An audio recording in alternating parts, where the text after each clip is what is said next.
Welcome back. My name is Steve, and this is Streaming Things Streaming, the best of 2025. You heard that right. This is the episode that is sort of a collection of some of the best clips from the podcast over the year 2025. And yes, I know it's a little late to be putting a best of the year episode out, but there's a lot going on in the world. I don't know if you guys know this, but in general, there's a life be lifing. There's a lot going on in the world right now. And, personally, there's been a lot of stuff that we've been dealing with at our household that sort of kept me from working on this episode. But I finally did it. It's done. And I'm really excited to share this episode with you guys because you helped me make it. For those of you who are new to Streaming Things or new to Patreon, and I know there's a lot of you, what we do is we have a Google document that people will update throughout the year if there's a moment on any of our shows that really makes you laugh or really makes you think, or you think is something special. You can go onto that Google document and update it. And so many people have done that throughout the year 2025. We are already doing that for next year's best of, the best of 2026 episode. Google document is already available and ready for you to make additions to it if you would like to. That is in the show notes. But before we get ahead of ourselves, this is the year 2025. And it was a very special year for Streaming Things. A lot of stuff happened. It was a year of growth. Our numbers have been continually on the rise, growth in terms of downloads and Patreon members. So thank you guys for joining and supporting the show. It was our second ever live show that happened this year, and that was bigger and better than ever before. We had more people in attendance. We even had more hosts in attendance this year, and that was so much fun. And we got to close the book, say goodbye to our flagship show, Stranger Things, with season 5. And, that was a bittersweet moment, but really it was great to be able to share going through that coverage with you guys. But let's kick things off right with another show we said goodbye to this year, Game of Thrones. The next few clips are from that coverage, and the first one you're going to see is a clip where Kit Laser really channels his inner Daenerys Targaryen. You are not a queen of a chair anyway. You are a conqueror. And she rides off. Hold on 1 second. I parked my ride over here. Boop, boop. Whoop, whoop. And then a dragon flies overhead. It's Drogon. Dany is riding it. Yay, mother of dragons. And she says, every Khal who ever lived chose 3 blood riders to fight beside him and guard his way. But I am not a Khal. I will not choose 3 blood riders. I choose you all. Yay. I choose 1,000. I ask your oath that you will live and die as blood of my blood, riding at my side to keep me safe from harm.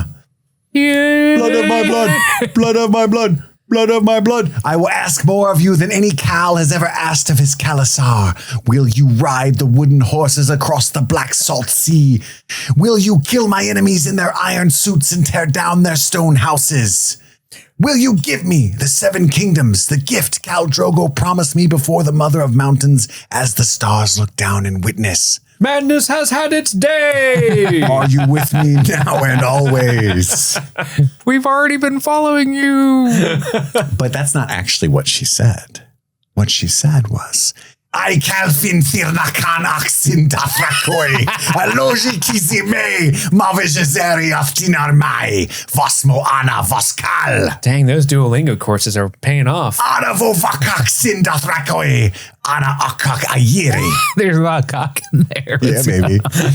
Anhakafak. Askoyero, Majin Yeri Mathiri Matvivior Vin Koi Koyi, Matothre Anima Vajeri, Ane Anjavarakun. I don't like that one. I like the Anhakafak. Anavakafak San. I don't know what's it. I think that means I will ask. Anha Akafak. Sanal Yeroi, Akalun Rafkoff.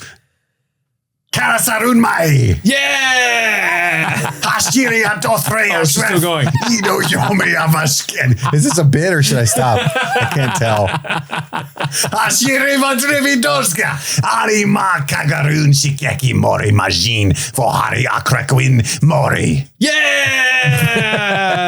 Hashiri. Oh, it's so fun. Pretty cool, right?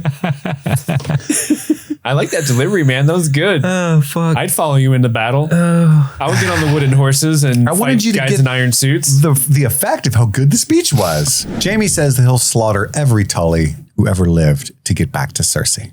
And he can't go back to Cersei until he wins River Run. So he tried multiple different tactics throughout the course of this conversation, and now it's, I'll fucking kill you and your whole family, dude. Mm-hmm. Including that dumb baby you had with the Frey. I don't like that, baby. Not even a little. Takes a lot of Walder. I don't know if you've seen it. It's a lot of He looks lot of just Frey in like that. him. It's, I bet everything stays right where it is. That's his first words. It's feeding time. Feed me You can't breastfeed a baby that talks like that. Baby made a poopy. I guess you have to change me now. Just licks his lips inappropriately. That would be a nightmare to have a baby that was just Walder Frey.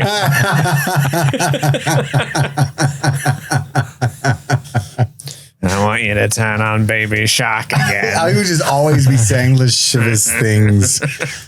Mommy's going out for it's time to pump and dump. Speaking of dump. I want to follow and subscribe Miss Rachel. Icky sticky bubble gum. Walder is eating his num-nums. It cuts to Walder. Where's my chill? Eating that, trimming their cunt hairs. That's so fucking funny. They're here, my lord. What are they doing? Trimming their cunt hairs. You're not one of mine, are you? I can tell by all that back Too there. pretty. Everything stays right where it is. He's I always bet. licking his lips. I'm a horny old bugger. I get Viagra from the Maesters. They say after 4 hours to call them, but I say let it ride. Let it ride. Mrs. Norris always knew how to make me go 4 That's hours. Right. That's right. What is this meat pie? It reminds me of that movie with Johnny Depp based on the play about Sweeney Todd? the barber. Yeah, meat pie. Meat pie, meat pie. That's right. Helena Bonham Carter. I bet everything stays right where it is. That's probably what Tim Burton sounds like. The honey's all mine. Yeah. Henry Selick made a movie. I want to put my name on it. Tim Burton's Nightmare Before Christmas. Just a Deal with that, Henry. tragedy. Tragedy. Everyone's gonna read my name and think I did it.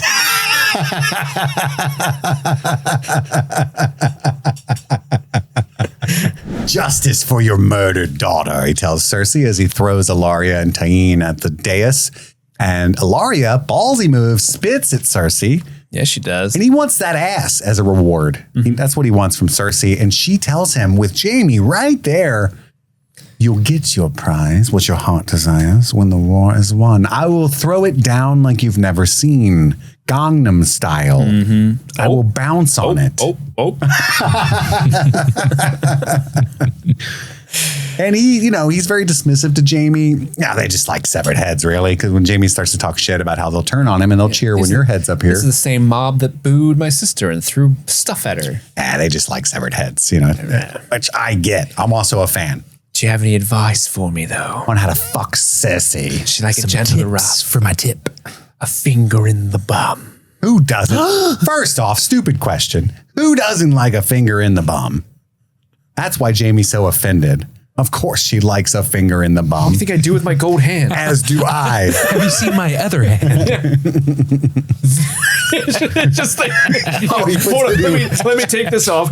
Let me put on my other one. It's just a tentacle. There's a really great Jorah and Sam scene that, Oh, yeah, I love that scene. it's really like kind of plot heavy because it's got a Valyrian steel sword involved and all that. But at the same time, it's so meaningful because Sam was kind of not the adopted son, that was more John, but very close to Jorah's estranged father. And so there's a weird kind of a resolution there to this discussion. And Jorah works for the woman that killed his father, so he's kind of his father too. Oh, yeah. Daddy Triangle. That's how it works. Dad Triangle. At least I can go home now because my brother's in charge. Such a funny, it's such like a comically sad like procession of events, you know. Oh boy. Well, I'll be happy to see my kitty Fluffy again. Ooh, I executed her too. Also would bend the knee. I see. Well, I guess that means the house is mine then. Oh, I burned it down. Oh my God. Well, at least I've got Gillian the baby.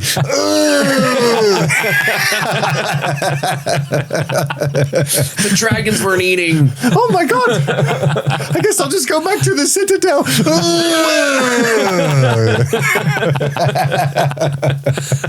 Poor Sam. John could have been blowing fire, but he's just sitting on Rhaegal. I know he's supposed to be looking for the Night King, but you could have blown a few toots. Yeah, Maybe he doesn't know how. I like to think that he's like, Dracarys, shit. Draco Malfoy. Fuck, what'd she say? Because there is a really funny part where I know nothing. there's that whole big thing like we can't light the trench, but John is just perched up. They at can't light the God's trench. Wood, Oh, no. And he's like within Dragon's breath away from the trench. I don't so he think could've my just been dragon like, does that. Mine's broken. It's out of juice. Danny gave me a lemon. Yeah, I don't think he knows how to do it. He just keeps saying other words that sound approximate, you know? Hot stuff. Flame juice. Not you. This next clip is also from Game of Thrones, but it's a good segue into one of our Crossing Streams episodes of Peacemaker. It's a good segue because in both clips, we talk about buckets and the use of them. So enjoy the next two clips, and I hope you learn what the bucket is for.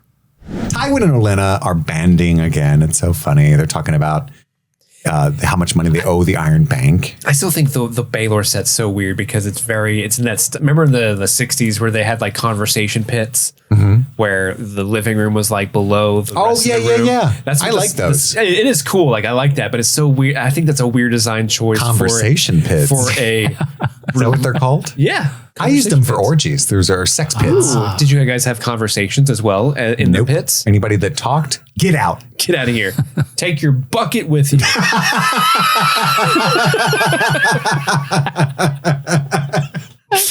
What's there a bucket, Steve? You know why. Oh, you would know if you were there, Andy. Yeah, you're not welcome in the pit. Open up the pit. Mine were cage matches. Buckets for spiders. First one out wins. JR was always there moderating it. That man had a family. Get laser with the chair. My God. My God. That son of a bitch. Look at him go. But Economos is being tasked by Rick Flag Sr., Frank Grillo, who's still angry about him, Peacemaker killing his son, to just 24/7 surveil Peacemaker. And that's how he ends up seeing his Hero-gasm party and the Quantum Closet, like the orgy that he has. Yeah, we're hanging dong like part 2 of the DCU. This is fire. One guy's hanging dong, and the other guy, He's doing his best. brave of him to take that gig. Yeah, Not man. to body shame. I'm not trying to body. I just think as a man, I was watching like, oh man, Good for you. I would have chubbed that up a bit. Smack it around. You know what I'm saying? You guys know me. Oh, let me see that dick guy. Yeah, I'm the let me see that dick guy. Before I even sat, so I had to watch this like a day late, so I didn't watch it the day of. Yeah. I was flooded with people messaging me like, Steve's gonna love the Peacemaker premiere. That's a Steve, spoiler, what'd you guys. think about that? And so I'm like, well, clearly there's a dick here or a Muppet. Which one will it be? Probably a dick. Maybe a Muppet with a dick. Oh, we can only hope. So yeah, the scene comes up and I was very happy. I want to grow as a person. Like a dick. I want my manifesto that let me see that dick. I want it to change here and now. This is an important moment in history for streaming things. My call to arms is no longer let me see that dick. It is let me see that erect dick. I'm tired of seeing floppies. All right. I'm happy they're there. I want to see them. You're hardly ever going to see that. But I'm sorry if you're It's not okay with ratings boards. there's to see something it erect. violent I know. about That's it, why I'm Steve. saying people, we can change the culture. All right. We can move the window. Let's see them erect dicks. If you're at an orgy and you're just flopping about like, yeah, they're playing my tunes. No, That is a weird Get it orgy vibe. Yeah. I gotta be honest with you guys. If I ever invite you sad? to What's an, up? if I ever invite you to an orgy and I look over and you're soft, get the fuck out. Killing the vibes. Well, I mean, if you're just hanging out at the buffet, getting That's some a- chicken wings. If you have like, a plate like- and you've got some finger food, understandable. Especially munching on some cocktail Rock hard. weenies while letting your cocktail weenie hang out. I get it. If you've busted and you're just in a refractory period, yeah, leave. that's important. Well, no, you got to fuel up. You know what I'm saying? Go. I mean, I would separate it. First off, I'm not going to be having it in a studio apartment where the finger Somebody's- foods are near the clapping. You're getting a little soft. Somebody starts playing. You don't mess around with Jim. You're gonna start doing a little Andy, number. Fucking bagels and soup over here. He's 100% gonna be soft at the orgy, but not leave. Like that's such an Andy move. And he's to be gonna sitting walk there into every throwing room. chips in his mouth while I'm clapping. Like, nice form, bro. Saw, dude. I got the bagel. Where's the soup? Bagel and soup. Amazing. All right, just so we're clear about that. No shit. But also, yeah, I'm gonna hang out. Like, just because I already got mine doesn't mean I don't enjoy the show. Andy is the kind of guy you want to be at an orgy because he's going to be the one that does he's going to finish his part and then he's going to check in on everyone. Hey, you staying hydrated? Hey, you want some bagels and soup? Hey, Yeah. gotta get you guys a towel. Yeah. Hey, do you guys need a bucket? What's going on here? Too far. What's the bucket for? You know what the bucket's for. Yeah, that's a good point, Steve. It's a bad vibe. It's like a frowny emoji at an emoji party. You know, just saying, Steve's over there dropping eggplant, Oh. kissy face. I know why he's soft. Everybody's doing cocaine. You can't fuck on cocaine. That shit's awful. Are you Well, kidding me? it's famously a very sexual drug. No, But I mean, if you do too much, Yeah. you can't even be touched. You gotta get your toots in control, Andy. The only person we saw doing cocaine was Peacemaker. I guess that's true. Everybody but else He did was make fucking. like I love For a Rainy Day. But that dude in the kitchen sitting on the counter was hanging dong. That I was was awesome. like, gosh, darn. Good for you, man. Wowzer. I did appreciate, and I really wish they would have changed this guy's direction. At one shot, there was a guy who was getting himself there, Oh, I know. but he was turned away, so you that's too couldn't see much. the work. You and I'm can't like, do that. Let me see that. You're not allowed erect to pump. dick. You're not allowed to be erect or pump it. Come on. It's got to be hanging or all off camera We're all adults here. or a prosthetic. Hey, it could be a prosthetic. Let me see that prosthetic erect dick. Yeah. Because then it's a puppet. Oh! What if it's like prehensile and it's controlled by like a grip? Animatronic. There's like an animatronic team, like just off camera. Yeah. You know, the fluffer, if you will.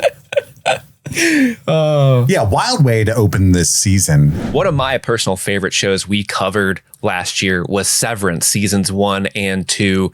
I'm a huge fan of that show. Erica is a huge fan of that show. I think a good portion of the first couple of months of 2025 in this household was her and I sort of bouncing theories about Severance off each other's domes, you know? And Erica is always great to bounce those ideas off of, but sometimes it was really funny to hop back on the mics with Kit and Andy, especially Kit, and share some of the deep, interesting, amazing writing that was happening on that show, and just watching Kit Laser in real time realize just how mind-blowing some of this writing was for Severance. Check it out. The episode starts with Audi Irving. It's the first time we get to see Audi Irving. He's chilling on a bench with his dog, reading. I didn't catch what he was reading. Did you catch what his dog's name was? No. Radar. Radar. Oh, Radar. He enjoys the sound of radar. Yeah, that's his dog. What? Isn't that good? You're seeing my mind blown in real time. That's incredible. That's so good. I did like, though, that's why he loves the O&D art so much and bonds with Bert in that way, because he's a painter Oh, in I real didn't life. put that together. That's Yeah. good. That's why he loves the paintings in the office so much. He's a painter. And I love that idea that even though they're severed and they don't have those memories, you're still you, right? So like, I would still just be an asshole, but not know why. I would still enjoy puns to a strange degree. And you know, Annie Steve would be down there making little puppets out of the office supplies and be like, I don't know why I do this. why are you doing the puppets all the time, man? That's weird. Why do you mimic everyone's accents and make puppets? And it's really cool because he's painting like these really thick black, canvas. Like he's just painting the same thing of the elevator that leads downer. But that's why he's always seeing the goo, and he's got that black stuff under his fingernails at work. It's because he's painting all that shit all the time. And so he sees the paint seeping into his consciousness on the severed floor. Isn't it so good? Wow. Kids realizing all of this in real time. I love it. I didn't put that together, that's the goo, the paint. There's one thing I want to say to you guys at the top of this episode, and it's that, like, I love you. I want to address something to the audience. I do love you both. I do love you both. I love you, the listener. If you're watching on YouTube, if you're listening, you realize that there are 3 voices on the podcast, 3 faces in the video. There are actually 4 tempers in Severance. So it feels wrong that there's only 3 of us. So I think it's time we introduce another member to the podcast. That is Woe herself. Woe, come on out. Whoa. I feel like Keanu Reeves right now. Here she comes. We have the music playing on our end, so it's hard to hear her. But she's slowly. Oh my God. Oh my God. Do you see this? She's getting down. Come over on the camera so the people can see you. Oh, not the abs shirt. I just realized. Go in front of the camera. No one can see you. Oh, I'll lead you. Ready for me? Am I on the camera? You are now. Show them those abs. Show them the abs. Oh, yeah.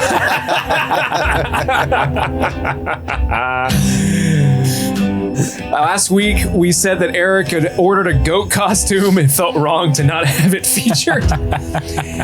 Erica, I am going to have to ask you to not open up your vest because I think we might have to because your pecs on the shirt look like just boobs. And I think I'm going to have to censor that for YouTube.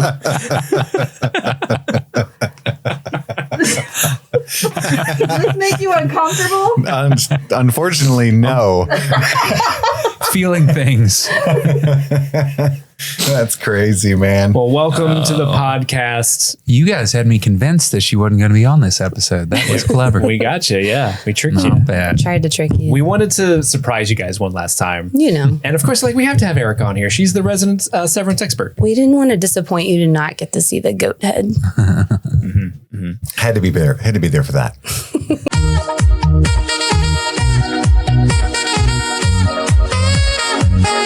Coming up in March of 2026, the podcast is going to be covering the Pirates of the Caribbean movies, all 5 of them. And with us is, of course, going to be our resident pirate expert, Madison. We love podding with Madison. For you newcomers, Madison was a longtime host a couple years ago. When Andy took a break, Madison sort of stepped up and filled up in Andy's shoes while he was taking a break from the podcast. And we love her to death, but she's like the coolest person in the world, literally the coolest person that I know. But Madison's so cool and she's so busy. It's really hard for us to get her on the podcast sometimes. So we're very happy and lucky that we're going to have her for Pirates of the Caribbean. But this past year, we were very lucky to have her on for our Arcane coverage on Patreon. And that led to some really, really fun moments, including this moment where I might have said the most offensive thing ever to Kit Laser. Deckard loses, but then pulls a knife, and Vi is so fucking gangster. You want to see how that ends? Voiced by Haley Steinfeld, whom I also love. So that's Queen. Queen. Love Big her. fan of Bumblebee and the remake of True Grit. Me personally, Bumblebee is awesome. Bumblebee rocks. It's the best Transformers movie. Well, that's a hot take, and I'm not gonna protest. My personal fave, Dickinson, but I didn't see the show. She's not talking about Transformers. There's not an obscure Transformers. I was just about to say, I haven't seen Transformers, sorry. Dickinson. The Apple TV show Dickinson, starring Haley Steinfeld. I say, Starscream, will you accompany me to the ball? Dickinson, you're at it again. They're more than machines. More than meets the eye. I say. Oh, that's what it is, damn. It would have been so funny. It was right there. Oh, it's okay. Yeah, but Powder is still running from that guy. She tries to use one of her little homemade bombs, Mauser. It does not function correctly. And she ends up just dropping the loot in the water, like, don't beat me up, which is fair. She's 12, you know? I would definitely ditch the loot as well. You know, as it's funny you say that, because as I was watching this, I was thinking, you know, if streaming things got into a fight, Kate would totally be the person like, and just throws the loot into the river. What? I think he just called you a bitch. I don't understand where this I will take a lot of shit on this show. But I think I'm the only one on this show that's been to prison. Why am I powder? That's bullshit. Because you know and you don't want to go back. That's why. I resent that guy. I don't know where this is coming from. That's the most shocking thing Steve has ever said. I'll take getting my cheeks clapped. I'll be the horny guy. I'll be a lot of things, but I'm not going to be the show's bitch. I don't understand where that come from at all. I'm shocked. Andy's obviously Clagger. Madison's Vi, of He's course. the demo expert. Thank you. I'm the Milo, getting my ass kicked, but I'm putting some licks in. Really? Okay. I'll be powder. Specifically later when I'm jinxed. Yeah, I was going to say. Vi takes Kate to the whorehouse. And this might be one of the best things ever. The little goblin that walks by in the gimp suit. Have you seen the stuff online where people are like saying that's Heimerdinger? All leather. I'm a leather daddy on the weekends. Leatherdinger. Who wants to put it in? That's amazing. What if it had like a little gimp dog thing Oh my next gosh, to it? that would have been so funny. That would be the dead amazing. giveaway. That would have been so funny. Come on, Mr. Noodle. But this is for the uninitiated, like Andy. This is one of the most popular scenes from the show. Mm-hmm. Really big show for the queer community, and there's the scene where she's trying to convince Kate that she needs to, go undercover to get some information. And she's like, "What do I have to offer? What are you talking about?" She doesn't have any confidence, right? And then Vi looks her up and down. "You're hot, Cupcake." And then when she puts her arm on the wall and kind of blocks it, like, that's a. It's just, and also too, like no real romantic relationship has been established or like anything. It's just like the undertones of like what these characters have had. And I feel like at this point, this was kind of the first touch of like any like romantic undertones. Does that? Yeah, like there's never been any indication that either of them. Or even with like Jace and Caitlyn or like anything, like obviously like with no one, yeah. So it's just kind of like, oh, okay, this is kind of like now we've reached this point of the show. Things are heating up. Yeah, you're hot, Cupcake. I tell Steve that all the time. He does. but also think I like how the dynamic between the scene as well, where it's like, Vi knows how to like run this type of situation and like really lean into, her being from the Undercity, where Caitlyn has no knowledge of this. Well, also, she's fucking with her. Because she's going straight to the madam to get the info she needs. I guess that's true. Yeah. And she's like, "You got to go suck some dicks or something." And I'm Matilda. I'm Matilda. Hi, I'm Pim. And Kate's like, "Suck a dick," or she's like, "Or whatever. You got to find somebody." And then when she comes back out, she's like laying with this naked chick, talking about and actually entertaining her, telling her about the gardens that she's been to and stuff. And Vi's like, "Jesus Christ." So adorable. She's loving it. It's so funny. Like she's in there. Likes the latest. She's in there getting spanked by the Gimp guy for no reason, because Vi's going straight to get what they came there for. I'm gonna whip you like it's your birthday, and one to grow on. Yeah. Edit point. Jesus. I had to talk and a tiny man strangled me. Wee man? Heimerdinger came around. Yeah. I had a borrower dangling from my like- uvula. Like, I'm not happy about these jokes, motherfucker. Say my name. You will be laughing when I kill you. the pee I'm poo the poo man. pee poo poo man.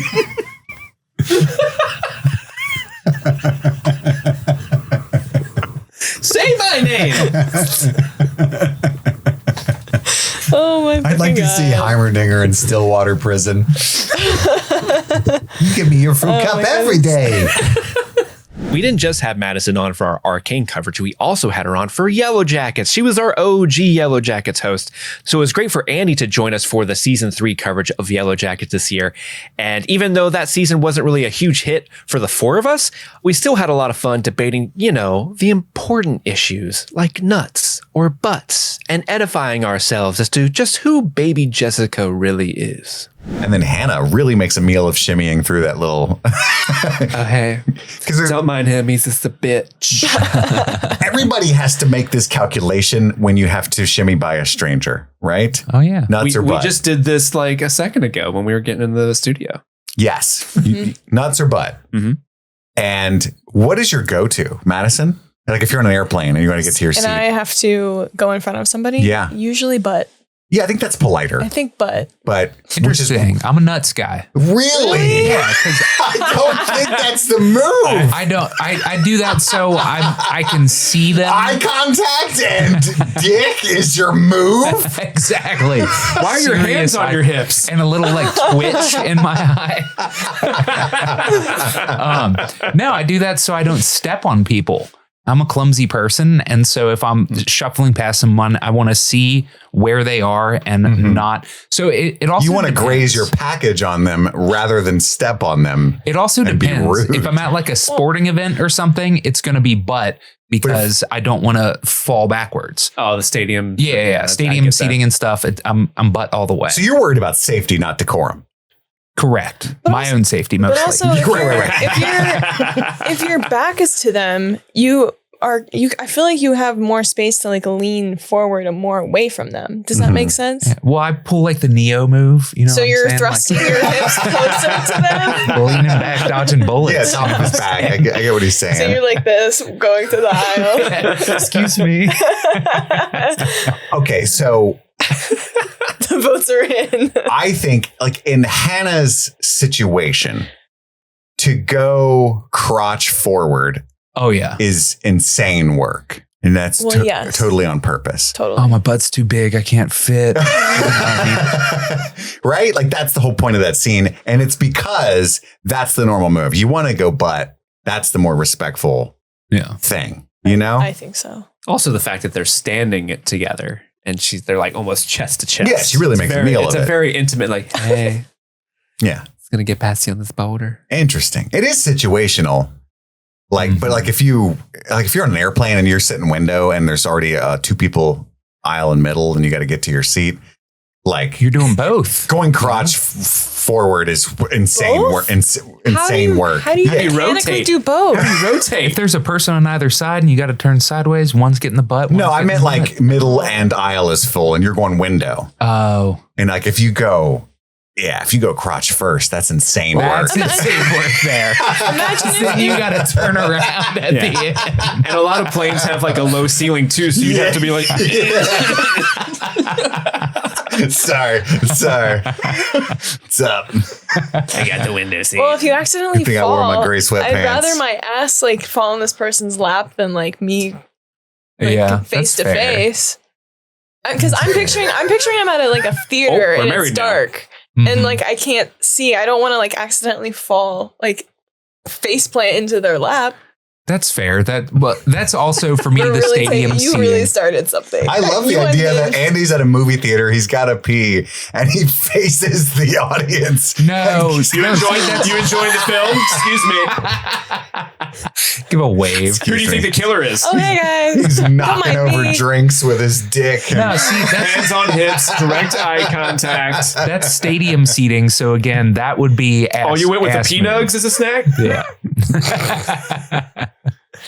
Yeah. But if somebody's holding the door for you, you're giving him eye contact all the way out, huh? Totally. So I don't step on them. Yeah. Okay. This is a good thought experiment. That's all. I love it. I don't think I've ever thought about that before. Thank you. It's a thing we have to think about a lot. I feel like. That's External understandable. genitalia. Yeah. Like, I I don't get want to it. be rude. They're trying to get hold the door. Is there ever a time where you're like holding? Not No, because holding, that but looks like bad. Covering? okay, covering. Yeah, Yeah. that's what I meant. No. Okay. I'm sorry. You never want to be holding. You never want to be caught Making holding. eye That makes contact, sense. touching yourself. That makes sense. Thanks. Excuse me. Okay, I understand now.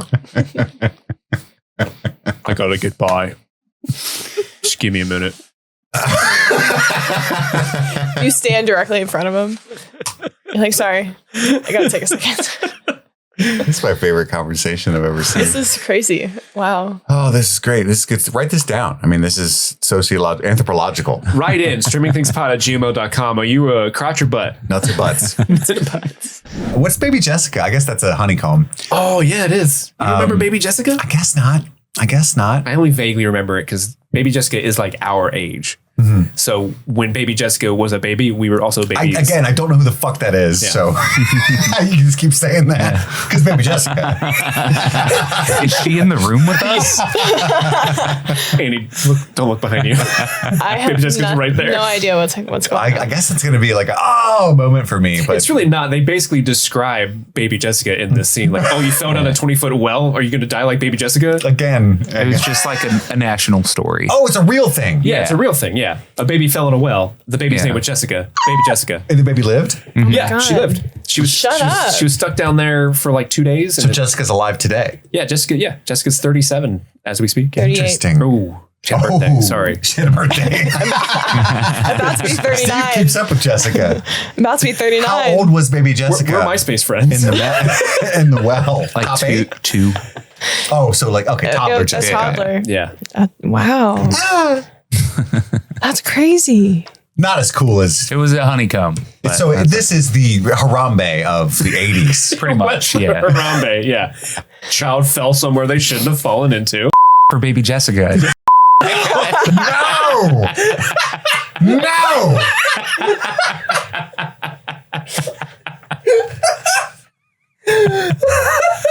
I'm leaving that one in. Oh my God. No! No. Baby Jessica took a shot for us. Let's take a shot for her. We say a lot of things here on Streaming Things. In fact, it's no secret that oftentimes, as soon as the microphones turn off, we forget what it is we even said to these things and are reminded by you guys further on down the line that we said anything embarrassing at all.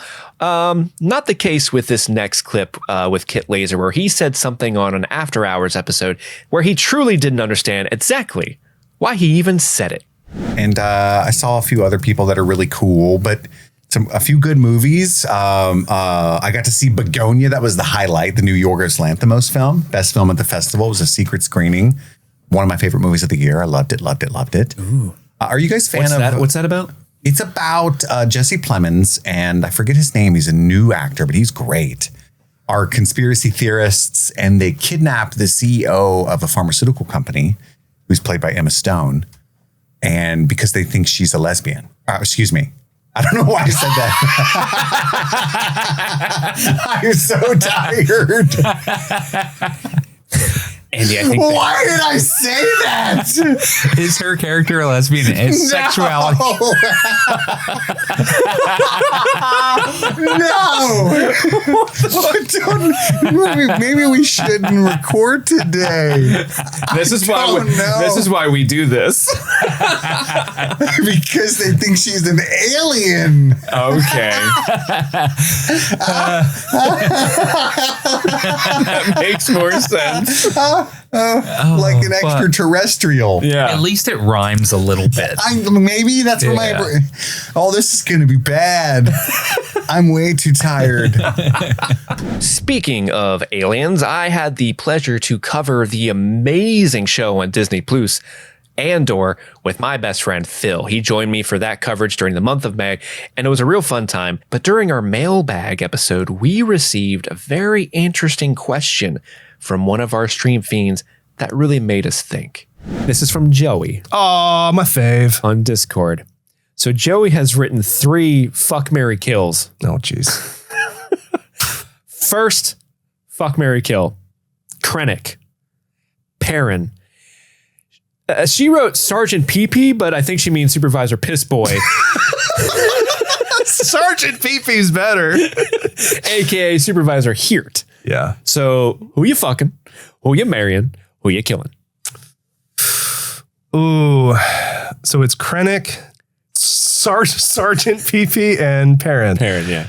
I guess I'm going to marry Perrin because he seems like the least resistance to my life than the other two. Yeah, he's going to let you live your life. I mean, he didn't really interfere with Mon Mothma. The worst that he did was just be pretty absent and drunk. Yeah. So I guess I'm going to marry him. Okay. And I mean, I would get to live in a nice palace. Oh yeah, yeah. In the city planet. It's beautiful. Yeah. I'm gonna fuck Krennic, just because I feel like he'd be. He would maybe. All I need is time. I think he would awaken in me a version. You like the cape a little bit. Yeah. He's got status. Yeah. So I'm going to want to get in with him. Okay. Right. All right. And Sergeant PP can go. He did. He did. Don't think he adds much to my life. So. Okay. Yeah. So you? I would also marry Perrin. Yeah. Because, Are you going to fuck PP? I'm going to fuck Sergeant PP. I'm going to get it on with Temu Jake Gyllenhaal. Yeah. Fake Gyllenhaal, as Brett calls him. Yeah. And I'm going to kill Krennic because I'm worried that if I leave Krennic alive, he's going to throw me in prison. Okay. All right. But I understand. Right. I mean, he looks great in that game. Yeah. I mean, I understand the impulse. Yeah. And Sergeant PP is like, I'm going to call him that to his face and he's going to take it. Yeah. Right. So yeah, he's a fuckboy. Okay. All right. Fair. This next clip isn't so much a clip from the podcast. It's something that's actually only been released on our Discord that you can join over on patreon.com/streamingthings at the $10 tier or higher. This is a blooper reel from Phil and I's coverage of Andor. There was an episode where he and I were, covering the pod, and my dog Pippin often is in the studio with us whenever we record. Pippin likes to hang out with all of us. But for some reason, I guess Pippin wasn't feeling very well, and he was gassing us out of the studio. So this next clip is just a nice little blooper reel of Phil and I desperately trying to get through covering that episode and failing. So thank you, Pippin. K2 is huge. He's what, like 8 feet tall or something? Oh yeah, probably 7 feet tall. Mm-hmm. But when he's seated in the ship, he's the same size as Cassian. So is that seat way lower and deeper than the seat that Cassian sits in? Or is that just a weird continuity thing that they missed? Oh, he's got his own lazy boy. That's K2's chair. My God, Pippin. Dude, Pippin's been gassing this place out all fucking morning. Shit, dude. I don't know what's wrong with your ass, but stop. Dude, you gotta go potty? Oh, Pippin. Why are you looking at me like you're proud? I made this. What'd you say? I was just talking about... Thanks, man. Thanks. No, about how their seats are weird. Nothing. Okay. So I contribute nothing to this show. Isn't it weird that their seats are the same? You see, Cassian small, K2 big. What up? What's up with that? But they're like, hey, dude, Pippin. Oh my God, dude. You dying? Fucking hell. Go to the other side of the basement and expel. Hey, can you go rip ass anywhere else besides right here? Dude. Again, why are you looking at me like you're proud? Bro. You're killing us, man. Why are you wafting at me? Why are you wafting at me? Because it's your dog. It's your stink. I have to smell it all the time. It's your stink. Breathe it in, boy. It burns you from the inside. But if you breathe... I'm not breathing that in. I will die. Just right. We found Clay at the old safe house, and I love Ryder's like, who the fuck is Clay? Yeah. I've not... Holy shit, round 2. Dude, holy fuck. Dude. Oh my God. Okay. Dude, I have to get out of here. I gotta give it a minute. Jesus. Oh, that's a first. Okay. Where were we? Hang tight. I think Pippin's fart is in my throat. Ooh, that's a great place for it. Because I was fine until the fart. I think I'm allergic to Pippin farts. Okay. That's my new emo band album name. Allergic to Pippin farts? No, fine until the farts. Oh. I was fine until the farts went into my throat. You stinky boy. Speaking of Pippin, that stinky little boy, he popped up on several nominations for Best of 2025 in that spreadsheet that I mentioned earlier. These next few clips is a nice little collection of all the Pippin moments that people submitted for this year. Enjoy. And then Trant goes to see these sleekest little minks and bravos, his words. And I'm buying, but I don't share. yeah. But Brasco, the guy who runs the whorehouse, doesn't want to let the oyster sales girl in, but one of the prostitutes is hungry. Oh, let her in. I hear clams or oysters or an aphrodisiac? Doesn't matter. Cockles! I've been craving cockles all day. I don't know why Pippin's a prostitute. It's hard times for Pippin. I gotta work at the whorehouse. I love cocoa. You can stick the peanut butter anywhere you want. Oysters, clams, and cockles. It's hard times for Pippin. I'm turning tricks in bravos. Oh, fuck. Ellie's at the house of black and white. She just likes killing people. Gosh, no. She's not even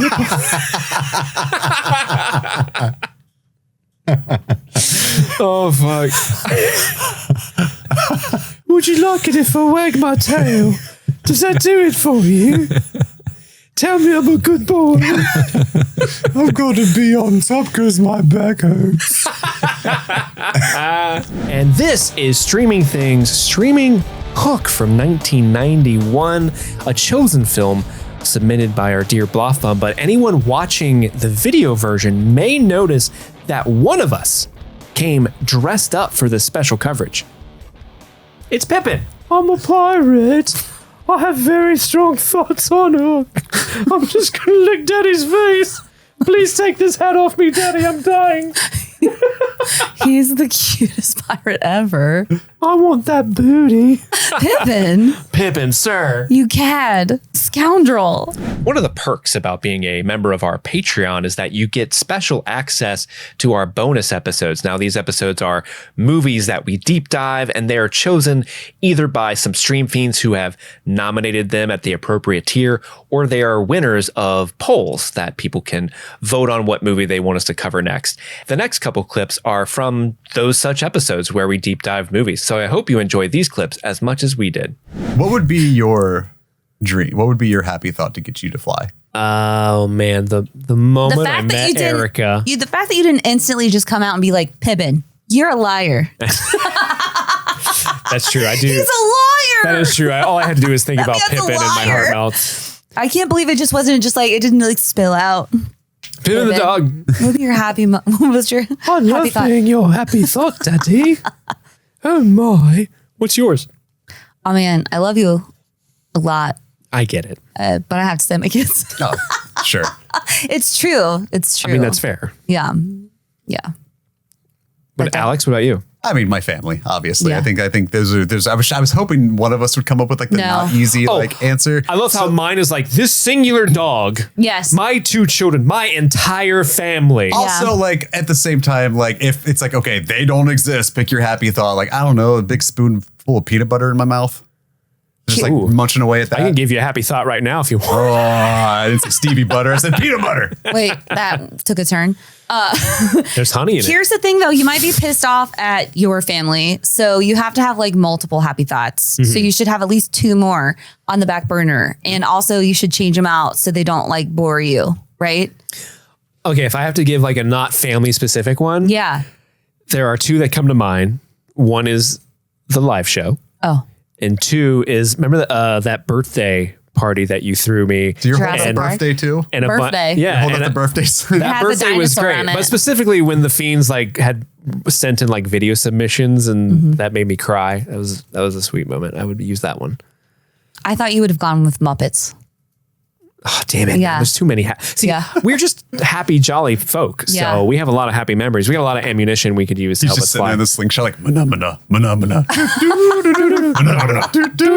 I'm flying. Yay! I would think of that specific moment in Muppet Christmas Carol where Miss Piggy says, I'm going to raise you right off the pavement. And then I would raise right off the pavement. There you go. It's perfect. I know you didn't mean it like the way that I took it, but don't bring up John Wick in relation to this ever again. I threw up in my mouth a little bit. Just the one very particular scene. I think I can tell you why I'm bored.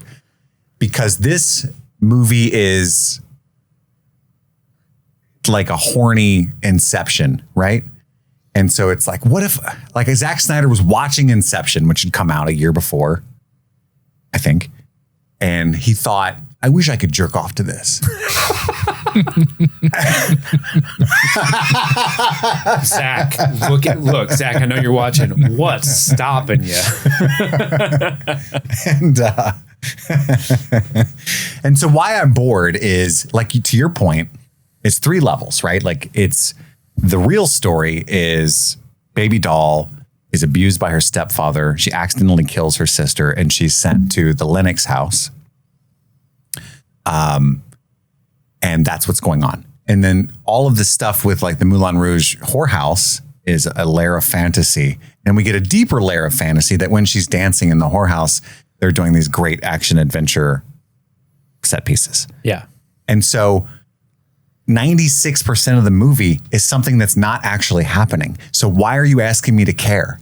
And exactly, dude. It takes, so with the exception of the train one, the fantasy action set pieces have absolutely nothing to do with what's going on in the real world. They never cut back and forth or like make it interesting in that way like it would be. With the train one, when Rocket has her sacrificial moment, it's the first time there's it a cuts little back. bit of like, okay, there's some real world stakes here, even though that still isn't real world. That's still fantasy in between that is tangentially related to. Yeah. So yeah, this movie is 96% nothing. It's like when you're in high school and you write a short story and at the end you end it with "it was all a dream," and your teacher's like, "Don't ever do that because that means I just wasted my goddamn time, Jimmy."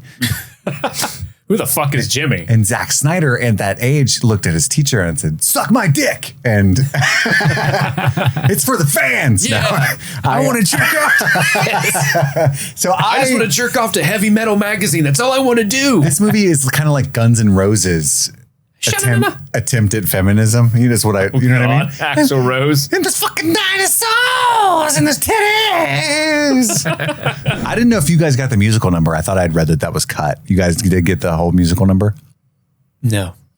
Oh, I guess I watched the extended cut. Oh, Andy watched the extended cut. I didn't know. Oh, I must not have, because it goes from her like explaining what the club is, and then it cuts to the girls practicing their ballet moves in the ballet room. And then you didn't get Oscar Isaac and Carla Gugino singing for 3 minutes? Nope. I referenced that before and you looked at me kind of funny and I was like, oh, I guess Steve didn't. No, I've never seen this. Yeah, it's them. Love is the drug for me. I do. It's It's a whole thing. number. It's a whole Moulin Rouge number. Oh, man. It's kind of awesome. So you're telling me in this world I could have gone to the Brass Ass and gotten to see Oscar Isaac sing a Yes. musical number? Oscar I'm in. and Carla Gugino singing Love is a Drug. And it's like a montage of men buying the girls during this whole thing. Okay. No, I did not see This one dude has a few too many at the poker table. Pulls out a fucking gun and they just throw him out for shooting a gun at them. They're like, get out of here. Come on. Try to shoot me. You drank too much, Carl. See you next Tuesday. Don't He's bring the best gun. guy. What murder? What murder? Apparently, this film is used to train NASA managers. The science holds up? No. New managers are given the task of trying to spot as many errors as possible. That's fire. And at least 168 have been found. I found at least 2. Yeah. Did you really? Yeah. Okay. You could be one of NASA's top Oh my men, God. Andy. Oh my God. Like, hey, wait, the Twin Towers are in that shot. Those aren't there anymore. The scene where Stamper gets the lists of demands from his crew to present to the FBI and NASA. Like, we don't want to pay taxes anymore. That stuff. Right. He asked Michael Bay had the actors actually write those. So those are like Bruce is reading those for the first time, and like Steve Buscemi wrote those. You know what I mean? That's fire. That's pretty So funny. I have a little personal one there. I thought for my whole life up until this most recent rewatch that he says, none of y'all could tell us who actually killed Kennedy, could you? I thought it was a South Park joke and he was saying, tell us who killed Kenny. Swear to God. And I watched it. If anyone would know, it's the U.S. government. I was like, I thought like For context, Andy was a huge South Park fan I was when we a were huge kids. South Park fan, and I was like, yeah, who killed Kenny? Who did kill Kenny? Who killed Kenny? Which bastard? You was it? bastards. That's so funny. Oh my God. Robert Johnson. Robert Johnson. Dennis Johnson is the Blues, author. yeah. Who also probably sold his soul because he's a good writer. He's a good writer. But Yes. Where can we find the devil? I want to sell my soul too. Robert Johnson was a blues player back in exactly this time period. He's also from Mississippi. He's also very honest about it, though. I was selling my soul to the devil. Had to Well, meet him there at I wasn't midnight. I wasn't using it none. And he talks about how the devil is not a tall, scaly red guy with a bifurcated tail and a hay fork, but he's a man, a white man with a hound. Oh, we've seen that guy before. Hollow eyes and a mean hound. But he wants to ride to Tishomingo because there's a guy down there that'll pay you dollars to sing into his can.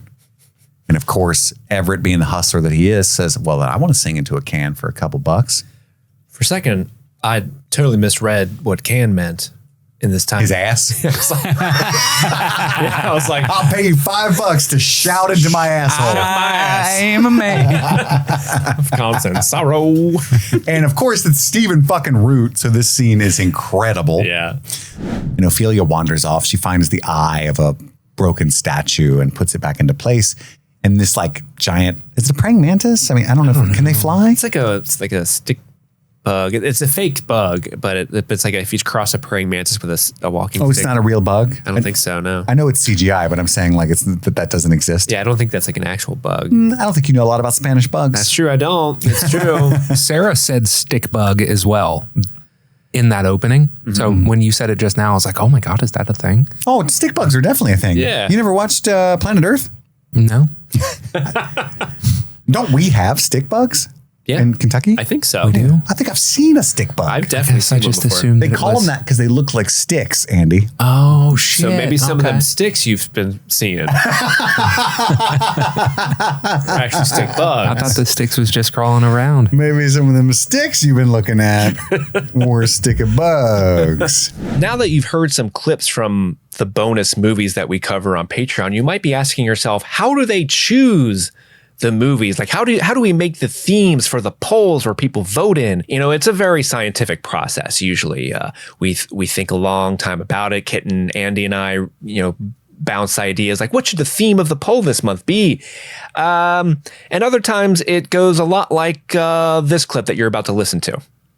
Mine is so dumb. It's just a joke, just to be clear. Don't make fun of me.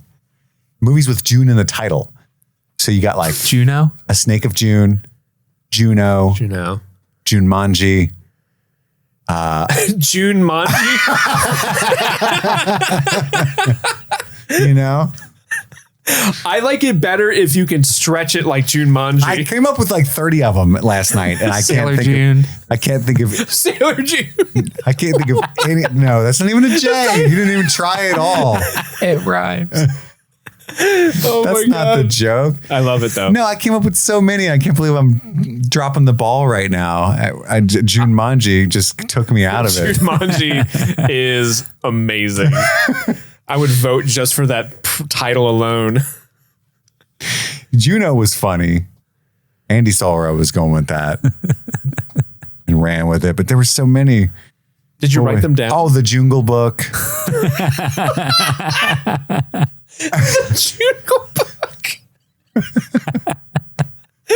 I'm glad this is landing with Steve. It's my exact level of dumb that I love. The Passion of the Joan of Arc. What else did I have? There's a bunch. Anyway, you guys get the idea. Oh my God, I love it. Oh, the Black Mirror episode, San Junipero. Huh? Oh my God. That's all I got. Jungle to Jungle. Jungle all the way. You get it. George of the Jungle. That's right. I love this. There's a lot of jungle themed ones we can go with. That's easy. Yeah. There's only one movie that I know that's really good that has June in the title is what was funny about me coming up with that. Snake of June. Which would be a terrible movie to cover on the pod. What? Just out of curiosity, I just went into ChatGPT and I was like, give me movie titles that feature the word June in them. You can make them punny like Jumanji, just to see what it would spit out. And it's so fucking bad. It's so dumb. This is why a robot can't do what I do, Steve. I know. Indiana Jones and the Last June. It's like Andy when he was trying to play. Hey, I threw out June Wick and nobody even fucking heard me. That was at the very end. Solid. That was after an onslaught. Solid. That was a B+ right there. How to Lose a Guy in 10 Junes.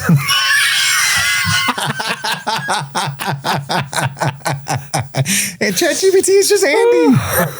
The Sisterhood of the Traveling Junes. I'm crying. It doesn't know what a pun is. The Junes have eyes.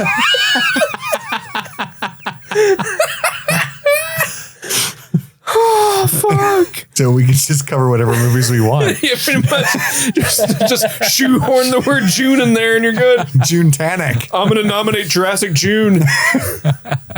Now Jurassic Park would have been a good one. There. I like that. If you've been a longtime stream fiend, you know that one of my personal favorite holidays is Easter.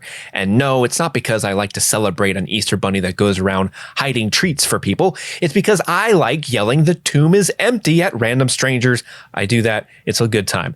And it just so happened that just around this past Easter, we were covering Midnight Mass, a show that deals a lot about religion and vampires.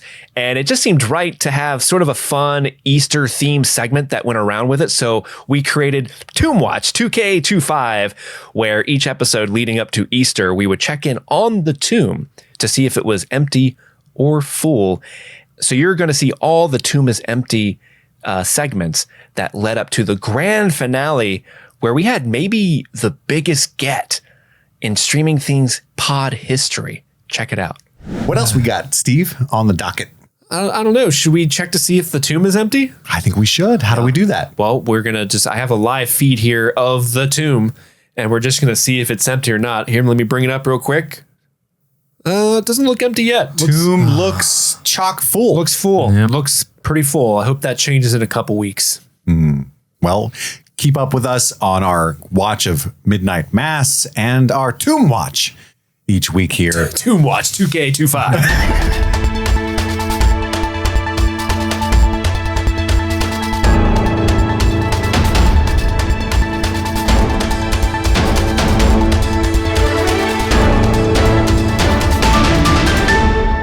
Let's log in and check out our tomb. Steve? Bring up the live feed right now. How is the tomb looking, Andy? Tombwatch.com, it says it's still full. Thank you for that second take, Andy. Ooh, it is chock full. It's locked up. There's a guard outside. He ain't letting no one in. Nothing going on in there. I'm not sure anything's going to happen, Steve. But what are we really expecting here for this tomb? How could it possibly be less than full? I'm hoping Angelina Jolie shows up at some point and does some rating. Tomb Watch 2K25. Is the tomb full or is it empty? We are keeping tabs on it. Andy is our resident tomb correspondent. He's got the 24/7 footage of the tomb. Andy, report to us. How's the tomb looking? I believe that the tomb is Foxtrot Uniform Lima Lima. It is full. You threw me for a second there. I was like, Foxtrot. Fool. Yeah. Yeah. We got the security guard out there. He's doing great. We did get some complaints that it looked like he was in direct sunlight, so we did get him some shade. Fear not. The tomb is still full. Andy, you are a correspondent over there at the tomb. How's it looking? Tombwatch.com. It is too full for school. Too full for school? That tomb is chock full. We will keep you guys updated as to the content of the tomb. The guard is out there. We got him a sunshade. You know, there's also some people arriving to check out the tomb. The paparazzi is showing up as well. Yeah, we're multiple days into this, Steve, and at this point, you got to ask yourself, will the status of this tomb ever change? One would ask themselves that, but you don't have to because you can come here and we will ask it for you. You know, I think it's Biden's fault that this tomb's still full. Could be. Could Hey, be. I'm not joking. I'm being serious here. Come on. The tomb's full. Come on. Let's be clear. It's malarkey. Let's be clear. I'm not joking. Andy, you're a correspondent. How's it looking over there? I'm having a good feeling about it. I think it might be a change today. Well, Steve, Yes. the tomb is close by. Oh, okay. So let's take a quick look. Imagine. Wait, there's a sign on there. What? It says no occupancy. It's full. Oh, Fuck. All right. Damn it. Nope. Does no that room. mean at some point that it was not full and then they just made someone snuck in there before when we weren't looking? Well, I know. do believe it was empty prior to us placing the body of Jesus in there. It's just like Death Cab for Cutie, man. The no is lit up on the occupancy sign. Damn shame. I love adding some Death Cab for Cutie lore into our Tomb Watch bit. I will follow you into the dark. But I won't. I shut the door behind him. That's what I told him when he went in there. And then I rolled the stone in front. We've brought some Capri Suns and gummy bears to the security guard on staff because he's out there 24/7. Wait, hold on, guys. Listen, do you hear that? It sounds like it's the sound of settling. Ba-ba. I thought it was the sound of silence. This is the sound of settling. That's a Death Cab for Cutie song. Sorry. I thought we were bigger Death Cab fans, and I went for it, and it fucking fell in the I only face. know 2 Death Cab songs. Love them though. Ba-ba, this is the sound of settling. All right, Erica, we're logging into the feed of Tomb Watch 2K25. Do you have an update for us on the field? What's that tomb looking like? This is Erica reporting live from Tomb Watch 2K25. I am here with you today, and I'm looking at the tomb, and I'm noticing there have been some updates to what's surrounding the tomb today. Okay. As you can see, there is a new security system as during the past 48 hours, we have seen an increase in vandalism. What? We've seen 2 people in particularly pop up on our surveillance screens and trying to break into the tomb. Who? We can assume the tomb is full. We can assume what is inside is very valuable. Did they get into the tomb? Do we know if They did authorities not. say? Oh, they did not. They Good. did not get to Good. the tomb. One of them looked remarkably like Angelina Jolie. We have her mugshot here. And Are you sure that's not Angelina Jolie? she goes by the name Laura Croft. Oh, she's British. Yeah. You can't be Angelina Jolie. Yes. And our second vandal that we have spotted on camera and has been seen here, he is a male, white, in his 40s to 60s. And he was seen wearing a leather Fedora? hat, a fedora-ish leather hat, also carrying a whip. Interesting. Yes. I'm getting reports that some eyewitness claims that he's from the state of Indiana. No, I believe that is the name of his dog. Thank you. A lie does travel around the world before the truth can get started, whatever that phrase is. The real news here today is that the tomb remains full. Back to you, Steve. And see what is going on there at the tomb. Probably no changes. This but is the 7th week, guys. We haven't seen a single change. We've been up in security. The paparazzi have been there for you weeks. gave him a chair. We gave him a chair, gummy bears, all that Sunblock, stuff. There's a sunbrella. security system because, we had a couple vagrants trying to rob them last week. I don't think there's going to be anything in there this week. Andy, what about you? Do you? I mean, you hate to give up hope, but like a Cincinnati sports fan, at some point you just have to accept that things are never going to change. Who they think gonna alter that tomb's status? Well, Andy, you're at the controls. Yeah. Should we just get this All over right, with? let's take a pull up look. Tomb Watch, the live feed one last time. All right, Tomb Watch. Wait, hold on. Is that open? Is the tomb open? it's open. Kit, pull up the heat registry. Is there anything in the tomb? There should be stuff in there. I'm in. No, it was a dead body, I think. So there was nothing in there to begin with, heat signature wise, but there is still nothing. Wait, it's empty? Is the tomb empty? The tomb is empty. The tomb is empty! I didn't think I'd ever be saying this. It is not full. Cut back to the interior cameras. We got to make sure. This doesn't make any sense. Why would the tomb be empty? I'm checking in with Carl, our head of security staff. He has Carl. been there 24/7. He's aghast. Pete, our security guard on staff, that on shift is missing as well. Oh no! Oh, has someone party. Sir Pete. Someone alert his family. But the tomb itself is empty. I don't know what we're gonna do.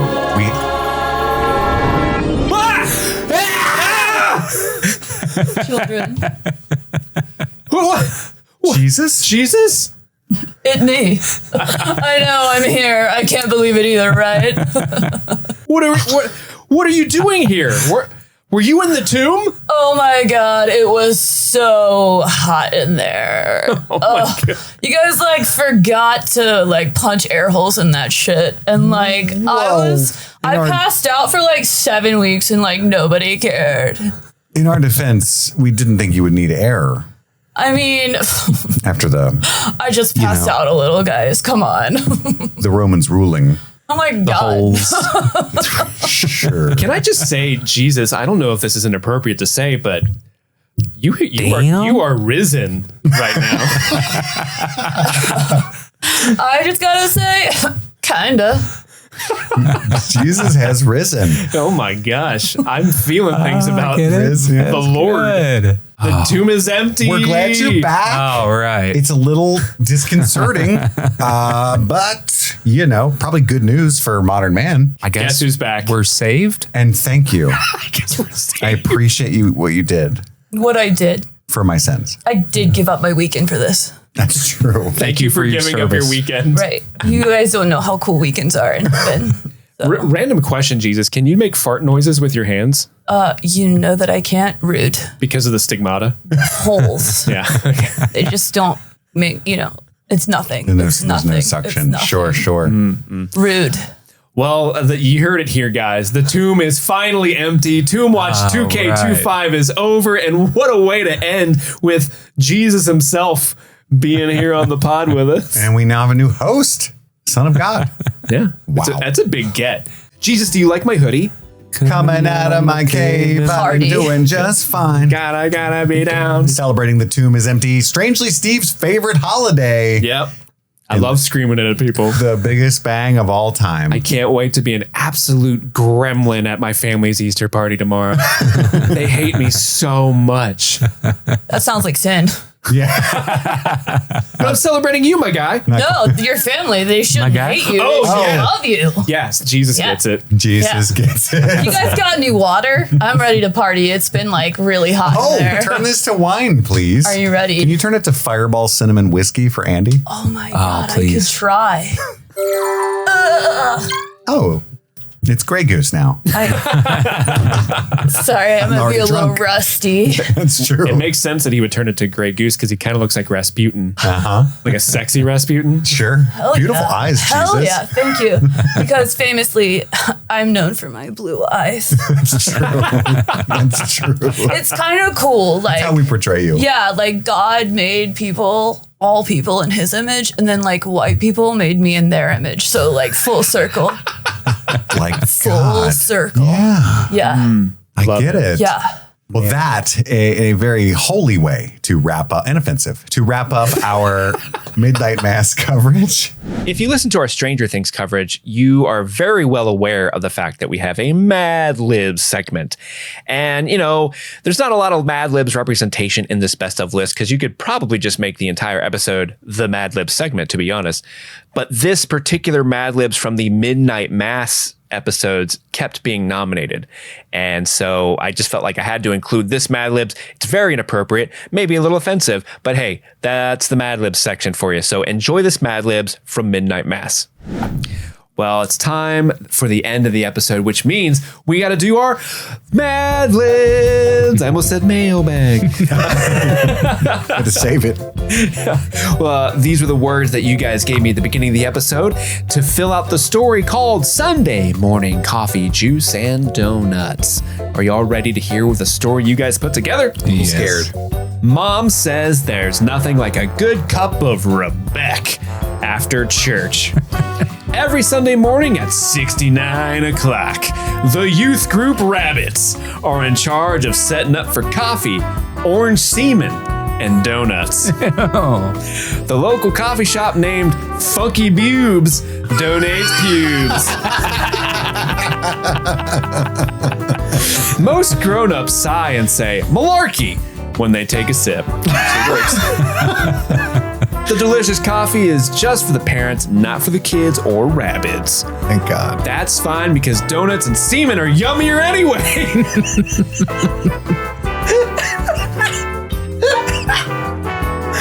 Jesus. My favorite donut is the one with peninsulas on top. And Mark Geller loves the glazed ones with the banana split filling. You're only supposed to take one donut, but we all know Andy stuffs 14,000 more in their thong. We all drive home from church with our spirits lifted, our gooches sticky, and our bellies hard. And thus concludes Sunday morning coffee, juice, and donuts. Sticky gooch. We all drive home from church with our gooches sticky.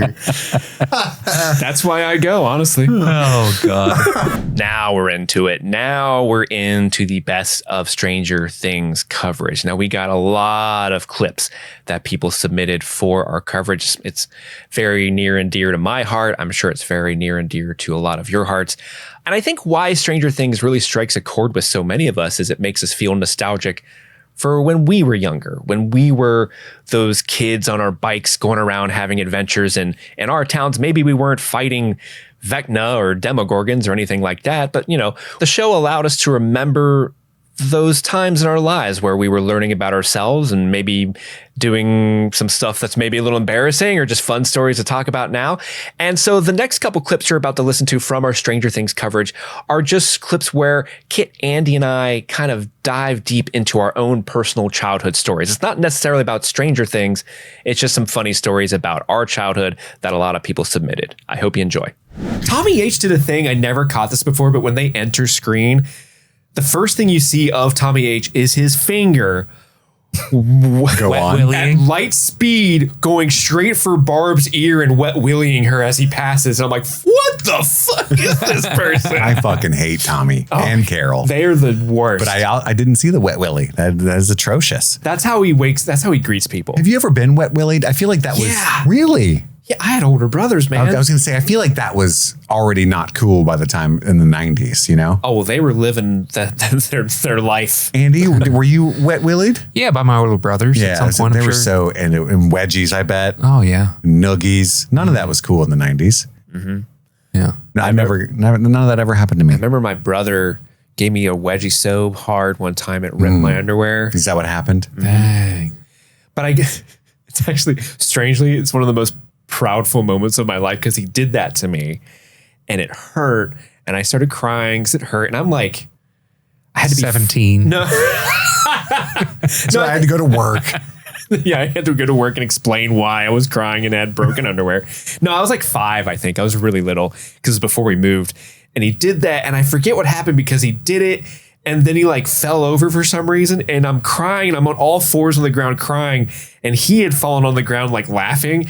And I looked up, and because I'm a dinosaur kid, I'm like, what would a Triceratops do? Bit him. And I ran it in full speed and headbutt him in the taint. I'll show him. Full ramming speed right into his taint, which I guess also hit his balls, and he started crying because it hurt his nuts. Yeah. And I remember being like, motherfucker. And I spit on him as I walked away. No, I didn't do that. It was tears. How about this? My face in your ass. That's what I was going to say. I got a match for you. Did I ever tell the story? I think I had to have. When someone was trying to get me, I was actually going to go to the dentist with my mom, and my mom had come to pick me up. It was like sophomore year of high school, maybe, or something. And unbeknownst to me, because I sat in the back of the class and they would always send a kid, an office aide to collect you. Yeah, I was the office aide senior year. So the office aide came in, went to my teacher, said something, and then the teacher's like, No. And so that kid left. And the kid comes back like 2 more times and is sent away each time.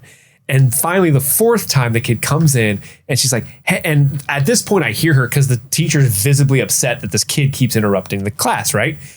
And the young woman's like, I'm sorry, they keep telling me like this kid's in the class. Steve May, we're looking for a Steve May. He needs to be, he's getting picked up. And my teacher's like, listen, there is no Steve May in this class. I've never heard of Steve May. And at this point, I'm starting to doubt his existence. That is a direct quote. At which my ass in the back goes, I'm Steve May. Did she have the decency to be? This was November. Like, we were well into the school year. And she was like, you could tell she was embarrassed. And then the next day, I come back to school. And the office ladies came into our class and they had made a sandwich board for her to wear that said, Steve May is definitely a real person and definitely in my class, and made her wear it. And that was on the 12th of that month, and thus became Steve May Day, the 12th of every month. Wow. So you were a popular kid after this? Not really. You got some ass because of this? Did I? No. His ass beat up by the bullies. A lot of dudes on the soccer team my age wore T-shirts with my face on them that said Steve May Day. I love that. Mm-hmm. Steve May is not in this class. I've never heard of him. He sounds like a bitch. Remember when people would wear bucket hats, but the top of the bucket hat would be cut out, and then they would spike their hair straight up so it like was going through the bucket hat? Was that a phase? I remember the visor phase. I know what you're talking about. Yeah, very briefly, like 1999. It's not a good look. Did you guys have visors during the visor phase? Absolutely. I I had a visor in a visor phase. Guy. Loved it. Did you do the thing where you put the visor backwards but upside down so the bill was kind of like poking? No, I couldn't pull it off. Oh, none of us could, Andy. But we did it all the same. You guys wore visors? Oh, yeah. And mine was a North Carolina Tar Heels visor because that was cool for some reason. It's just the shittiest part of a hat. This might have been because I know Andy and I played sports in high school. And I know that was a very sporty thing to do, at least in my high school, was the visor. It was a sporty, preppy thing, for sure. How much ass did you guys get in that visor? Oh, I got 0. I got 0 ass. Andy got 2 ass. Both cheeks. I don't believe you. Not one bit. Nobody's having sex in a visor. Now that I'm balding, it's like it does everything that I don't need. Yeah. You know what I'm saying? It's the opposite. It's the opposite of a beanie. It's so not cool. Mm-hmm. Let me just put the prick part of this hat and leave everything else at home. You can shield your eyes from the sun. Sure, that's a little bit of utility to it. Perch your sunglasses on top of the bill. Yeah. Mm-hmm. Mm-hmm. And then spike your hair through the rest of it. It's pretty. It leaves room for my frosted tips. Yeah, how are people going to appreciate my frosty tips? The next couple clips are clips that were maybe the most submitted, I think, out of all the clips that people nominated. And we all love Andy here. And we're so glad that he's back on the show, and he's been back for quite a while. He's the joke ninja. But sometimes Andy has a tendency to go other places, to other realms. There's a whole lot happening in that head of his. And these are just some of the most nominated clips of Andy being Andy. Enjoy. And then he remembers that Earl spoke of a kid with a shaved head. You know, a little Sinead O'Connor, if you will. 5 minutes later. Nancy is taking a shower, processing her evening, if you will. And it's really, she's just in there having really bad memories of the monster. Understandably. Yeah. And Jonathan had like a weird night, but she was actively chased by this thing, right? Way And different experience. She was in the other realm. She was in a whole other reality. Yeah, there was like dandruff everywhere. Oh, it's disgusting. It was like a weird blue light to it. It was stinky. You know how when you're in the woods and the wood, you can hear the trees blowing? Well, replace that with undulating squelching. And that's what it's like being in there all the time. Not cool. Bunch of Sinead O'Connor songs playing on In repeat. hindsight, it's my fault for clanging into the squelching hole. Nothing compares to you. Why are you still talking about Sinead O'Connor? You brought it up. I thought it was random. Because she has a hair. She famously has a bald head. And we were talking about a bald headed girl. You're bringing her up with a squelching hole. That's weird. It's been 7 hours and 15 days. Like you could bring her up when somebody's talking about the Pope, when somebody's talking about bald women, Talk about the Pope. and when somebody's talking about Ireland, and maybe, and that's it. Oh, fuck. I'm sorry. I like that I song. thought we were just bringing up Sinead whenever we wanted, and I wanted in. Now that it's on the table, you know what I'm saying? But this is also a really cool scene in that we get the origin story for Hopper's blue bracelet that he wears throughout the season. That's right. I don't think we've talked about his blue bracelet in our coverage yet, but he has a blue bracelet that he's been wearing, and it's his daughter's hair tie. That's really hard to say, and you did a great job. Thank Blue you. bracelet. I was really thinking about it. Blue bracelet. He's got a blue bracelet. Nice. Look at you go. Got a blue bracelet. Blue bracelet. Blue bracelet. Syllable. 5 minutes later. But now Sarah's bald. She's been going through chemo. This is where he's actually wearing her hairband as his bracelet because her head's shaved. Poor thing. Yeah. Oh, it's her hairband? Yeah. Oh. That's really sad. Oh, geez. Yeah. What the fuck did you think Steve said earlier? I thought he just said blue bracelet. No, he didn't. He's like, Blue the blue bracelet. We 'cause said that's- blue bracelet That's like his 60 daughter's times. hairband, and that's why he wears that. Blue bracelet. It was the whole point of his 10-minute It's a monologue. bracelet. This is not a hairband, it's a bracelet. You know what I'm saying? Shh. Shh. Where do you go? You know? There's a whole world going on inside of here. Where do you go? When the show Stranger Things isn't making us feel nostalgic about our own personal lives, it's making us feel joy and glee just participating and watching such an amazing show like Stranger Things. These next couple clips you're about to listen to are from our coverage of Stranger Things. Some of the fun moments that you guys thought was worthy about being on the Best of 2025 episode from our Stranger Things coverage. Take a listen. This is funny to me. It's not funny, but Nancy goes into the bathroom. I know exactly what you're going to say. Why is there a picture of Barb in the bathroom? The way So you can take a shit and cry. The way it's perfectly framed to camera. I miss you, honey. I love that Nancy's trying to escape and she looks over. Jesus fucking Christ. There's another one. Why is that here? We put one in every room. Nancy asks Big Boss, Tom, we later find out. Big Boss. Boss man, Kingpin. If any of the other girls could maybe grab lunch today because she wants to go investigate Mrs. Driscoll. They're needed at their desks. And she's like, wow, I'm having girl problems. A menstrual cycle just short circuits his entire brain. He's so misogynistic that horrifies him. It's so wild, especially like now. I guess it shows you how far we've gone as a society, but it's insane to me that a man who we find out has a wife and a daughter is like, oh, periods. Yeah. It's madness to me. People are still like that, man. Yeah, that's true. They are. You know? You know? Yeah. You know? I know. You know? Some people's diva cups are always half empty. I like my diva cup to be half full. I've often thought about, those machines you can buy that guys can strap to themselves that simulates what a period feels like for women, but to a man. Yeah, we've talked about getting that for the show. Yeah, I've always thought like we should get one and just have like an episode where we do that. I'm just scared I would die. Get our partners to be like, yeah, I'm like a 6 or like I'm a this, and like so we can feel their pain, and then just how quickly we melt because we're men and we can't handle pain. What if I just had a heart attack and died? Well, you died doing what you love. Doing science, bro. Doing science, committing to the bit, making what he content. He loves committing to the bit. Yeah. That's how he died. Yeah. So this episode was obviously very impactful in 2016. But so this past Wednesday was 4 years since my mom passed, and it hit a lot harder this time.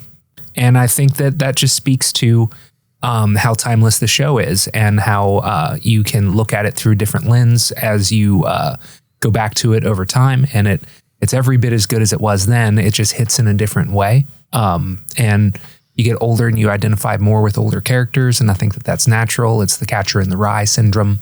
And yeah, I think that this episode is just fantastic. I agree with Andy. This is a real banger of an episode, honestly.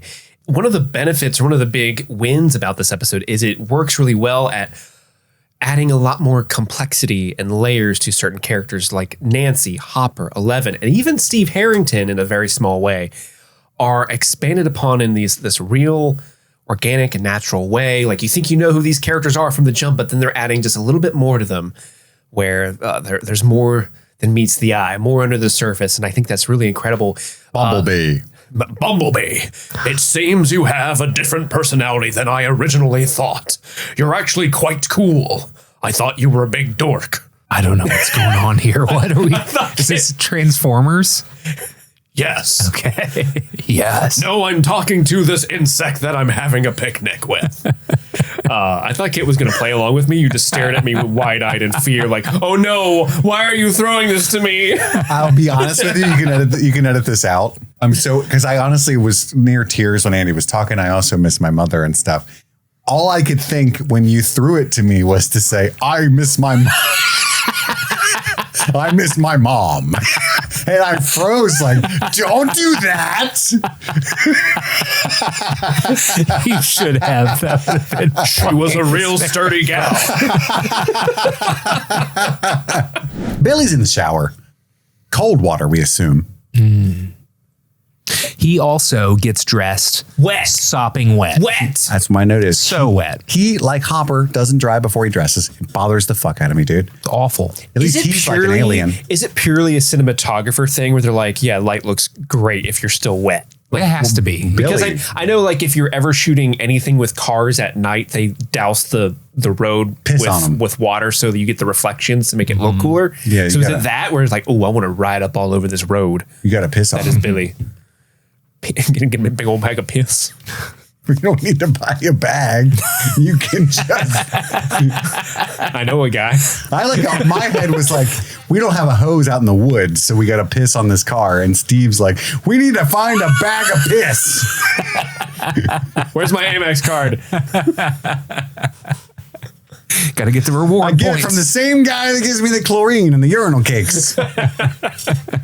Same order, Steve? Oh, you know it. Where else am I going to get piss? You're a strange man, Steve, man. But he's locked in. Oh no, he doesn't know how to get out. And He goes from 0 to midnight immediately. Where he's like, whoa. That's not what you do, buddy. Like that's not the phrase. It's 0 to 60. Or it's 6 to midnight. And your implication is that Billy got hard. Listen, he definitely got hard in that moment. We're definitely all buying bags of piss, right? I also still carry the Torque bathroom paper towel holder key. Oh, so you can get into any of them? I can. It actually worked once. I was at a concert. I was a hero. And there was a short line for the men's restroom, of course, a very long line for the ladies. And all the ladies were like attractive and dressed to the nines because it was a big concert and stuff, right? And they were panicking. Women running out screaming like Godzilla was in there. I assumed somebody had pooped on the couch, but nay. They said, the toilet paper's out and there's a roll in there and I can't get to it. And they were all panicking because, of course, they need toilet paper for number 1s and 2s. Steve, you don't know this, but I'll teach you. Especially the number 2s. It's so true. And they all had to shit. All of them. So I said, I'll save the day. And I ran in there and unlocked it and changed the TP. And they were like, oh my God, thank you. TP King. Yeah, that's right. To this day, they call me the TP King. TP King. You know how it feels to be a hero like that, though? I didn't know the key to a woman's heart was a bathroom toilet paper key. It's literally a key to the Torque machine. That's right. And I was swatting them off. I was like, no, I can't sleep with you. I have a girlfriend. The TP King has a queen.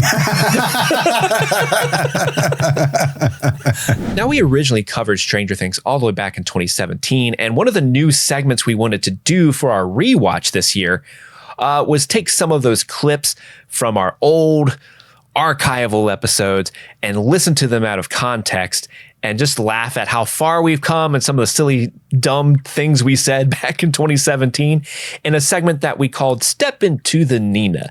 Now, this segment was done only because of the intrepid work by our mods on Discord, Casey, Enza, Ricker.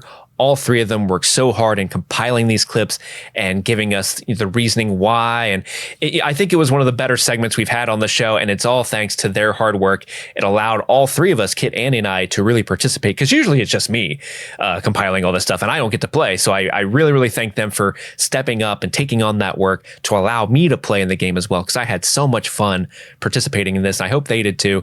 And this is one of the most infamous Nina segments that happened this year. Take a listen. Last prompt for this Nina sesh. Here we go. The Bukkake Tornado. That sounds like a sex act. That's fair. Oh, you gave her the whole Bukkake Tornado? Bukkake Tornado? You can do alone. Bukkake Tornado, it'd have to be the opening with Will getting Dema face fucked by the shadow monster. Yeah, but I didn't love that. So much happening now. Bukkake Tornado. It has. I can't even imagine in a world where that would even make a lick of sense. That is what it is. It has to be. It has to be. Bukkake Tornado. We were worse people in 2017. I love how you were so dumb. I'm sorry. I am dumb. No. You don't have to apologize. I get it. Let me go on.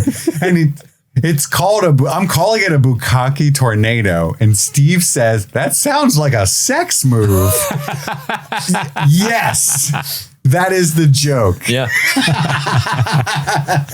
It's Bukkake is half of the phrase. There's a non-0% chance that I didn't know what Bukkake was in 2017. It's like when Andy said demo face fucked if Steve had gone, that sounds like a sex thing. Okay, we're doing the opening bit? Yeah. Okay, number 5. Oh, wow. Joy straws a bath for Will, but Will says it's too warm and that, quote, it likes it cold. This leads to the conclusion that Will seems to be aware of something that is inhabiting him through what Kit refers to as the Mind Flayer's, quote, Bukkake Tornado. Yeah, okay. Yeah. That happened at the end of... Oh, okay. So, like... It was. We're talking about that event, but at a different time. Mm-hmm. Okay. Mm-hmm. Okay. We did it. It does sound like a sex move. Thank you, Dr. B, for allowing us into your private chambers. Get out. Earlier in the episode, we listened to the Mad Libs from Midnight Mass, but we can't do the Stranger Things episodes and not showcase at least one of the Mad Libs that we did. Now, I will say, this Mad Libs comes from the Dungeons and Dragons Mad Libs book that Jim sent to us. And so thank you, Jim, for sending us that. But I also just want to shout out Lavender Haze one last time. She really took the time to craft and create custom Mad Libs for the show for season 5. And they were all so hilarious. But this particular one from the Dungeons and Dragons Mad Lib that Jim sent was nominated so much, I had to keep it in here. It's the only Mad Libs, I think, if my memory serves me, I could be wrong, but it's the only Mad Libs that I believe was set to a song that was sang. And I think that's part of the reason why so many people liked it. So without further ado, let's listen to this musical Mad Libs. It's the Mad Libs. That's right. It's a song called The Bard's Tale. You guys ready to hear the song you created? Please sing me a song. Now, I don't know the key or beat that this is supposed to be sang to, but I'm going to do my best. I believe it's a beautiful. F flat. Oh, okay. Adventure's not for the greasy of heart, as my traveling potatoes may say. But my uvula is just a grapefruit of art, and is sexily led astray. You see, I met this coarse lass. She was quite a fucking kayak indeed. Wow. So I poured some, I'm sorry it's cum, into her glass.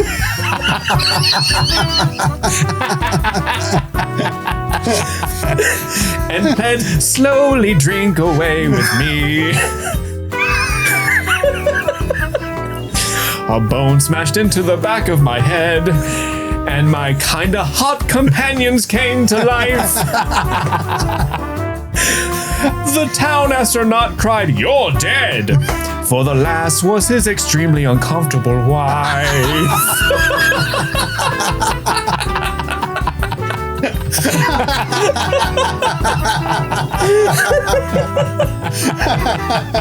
I poured some. I'm sorry, it's come. This is the best one we've had in a while. It's the best one we've ever had. Thank you, Jimmy, for those Mad Libs. Now, this next clip is part of the Mad Libs word gathering section that we always do at the beginning of the episode. But there was one episode of our rewatch where Andy wasn't able to be on the pod, but we did get a great guest. We got Shepard. So Shepard is helping us with the Mad Libs in this episode, just to give you a little context. And Shepard was giving us some wild, crazy responses. And one of his wild and crazy responses actually led to a pretty hilarious debate that Kit and I had. We had to stop the Mad Libs. Literally, the Mad Libs music ended, and we had to focus on this conversation because it was very important. And it's all about blasting.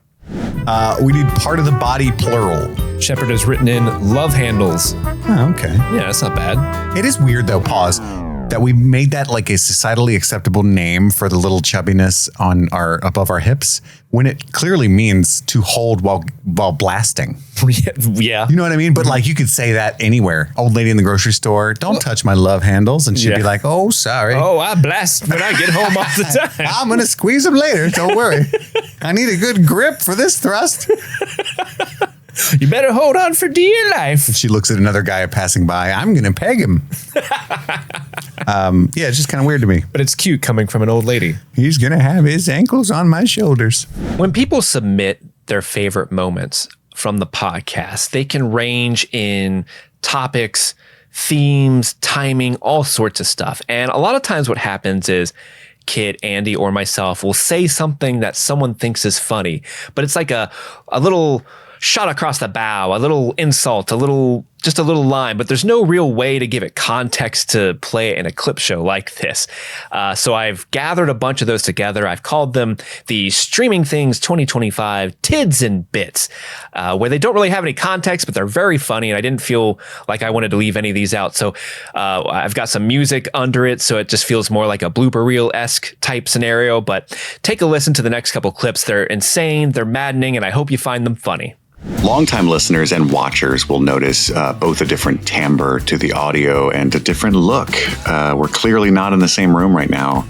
We are experiencing a potential snowmageddon where we live. We're talking 3, maybe 4 inches coming in hot. This is a hillbilly's wet dream, I swear to God. When the scene popped off, I'm like, oh my God, this is what every single person I know who goes to the shooting range. Yeah. Oh, it's time for a good guy with a gun to stop a bad guy with a gun. Yes. The vampires of the town, they go hunting. They're running through the town, ripping people out of people out of their homes. Been there. Feeding is what I was trying to say. Ripping Peter. That's how I celebrate Easter. Go around town ripping Peter. RFK probably told him stop talking about grayscale. If you put fluoride in the water, it gives everybody grayscale. Honestly, we're like just a couple weeks away from RFK going like, well, what we need to do to clear measles is sacrifice someone to the wilderness. Whoever pulls that Queen of Hearts. I think they're great stories, but that's my controversial opinion. But love the hot takes. Man, you know, opinions are like buttholes. Everybody's got one. Some of them are tasty. But like, it looks like you're holding a butthole. That's the prolapsed butthole that he's playing with. Yeah. What is that? Oh, for audio listeners, I apologize for Andy's uncouthness because that's so strange out of context.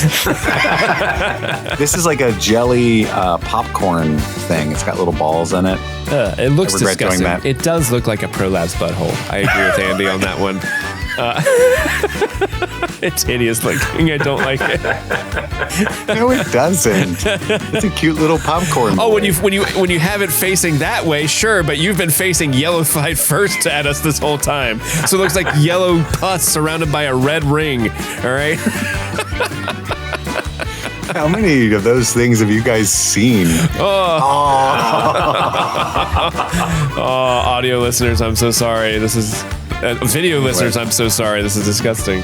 What are you showing me here? Goyles, I don't even know your fucking name. Oh, you baby doll. Sweet Pea. Sweet Pea. Amber, I know your name. I'm a regular. What up, girl? You going to the reunion?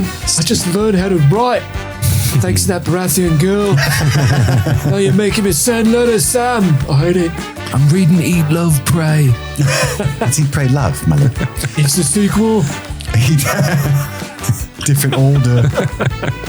Pull over at a Buc-ee's and you get gas. There's a lot of witnesses. You're Get safe. some jerky. It's pronounced bussies, I'm pretty sure. And I feel that way with Severance. I honestly feel like it's almost potentially better and better and better as we go. Hi, Daddy. I was hoping, I was like, maybe they can't hear it. And then, hi, Daddy. The only drawback to it is because this is a truncated season. I feel like they just like your dick's truncated. I don't know. We got to return some videotapes. When I pull the clips for these best of episodes, a good portion of my time is sitting down with them and trying to think like, how do I group the segments? Where do I need segues like this one? What's going to be the opener? What's going to be the closing bit of clips? And it only felt right to end with this clip theme. These clips are from a bunch of different episodes of our coverage, from Game of Thrones, Stranger Things, I think a bonus episode as well. And it's just when we derail the conversation and we're not really talking about the movie or TV show, but we're talking about food. We had some crazy takes about food this year, and a ton of people were messaging us either disappointed, encouraging, what have you. Emotions ran the gamut with our food conversation. So we're going to end this episode on a high note, and that's all of the Streaming Things food conversations we had that really made people laugh. Have fun. My number 2 is Davos, fucking with Alistair. But I need some mutton and lots of tortillas, but not I need the egg white tortillas, extra protein. But no cilantro. Can't have it taste like soap. That's right. That's right. Do you hate cilantro as well? I guess you hate. I don't. Oh, you don't? You like cilantro? I don't care about cilantro. Well, you hate lettuce. I assumed it was a pretty high. No, lettuce has a green is gross. Lettuce has a specific taste that I hate. You fuck with broccoli? Oh yeah, I fuck with broccoli hard. For real? Yeah. With ranch?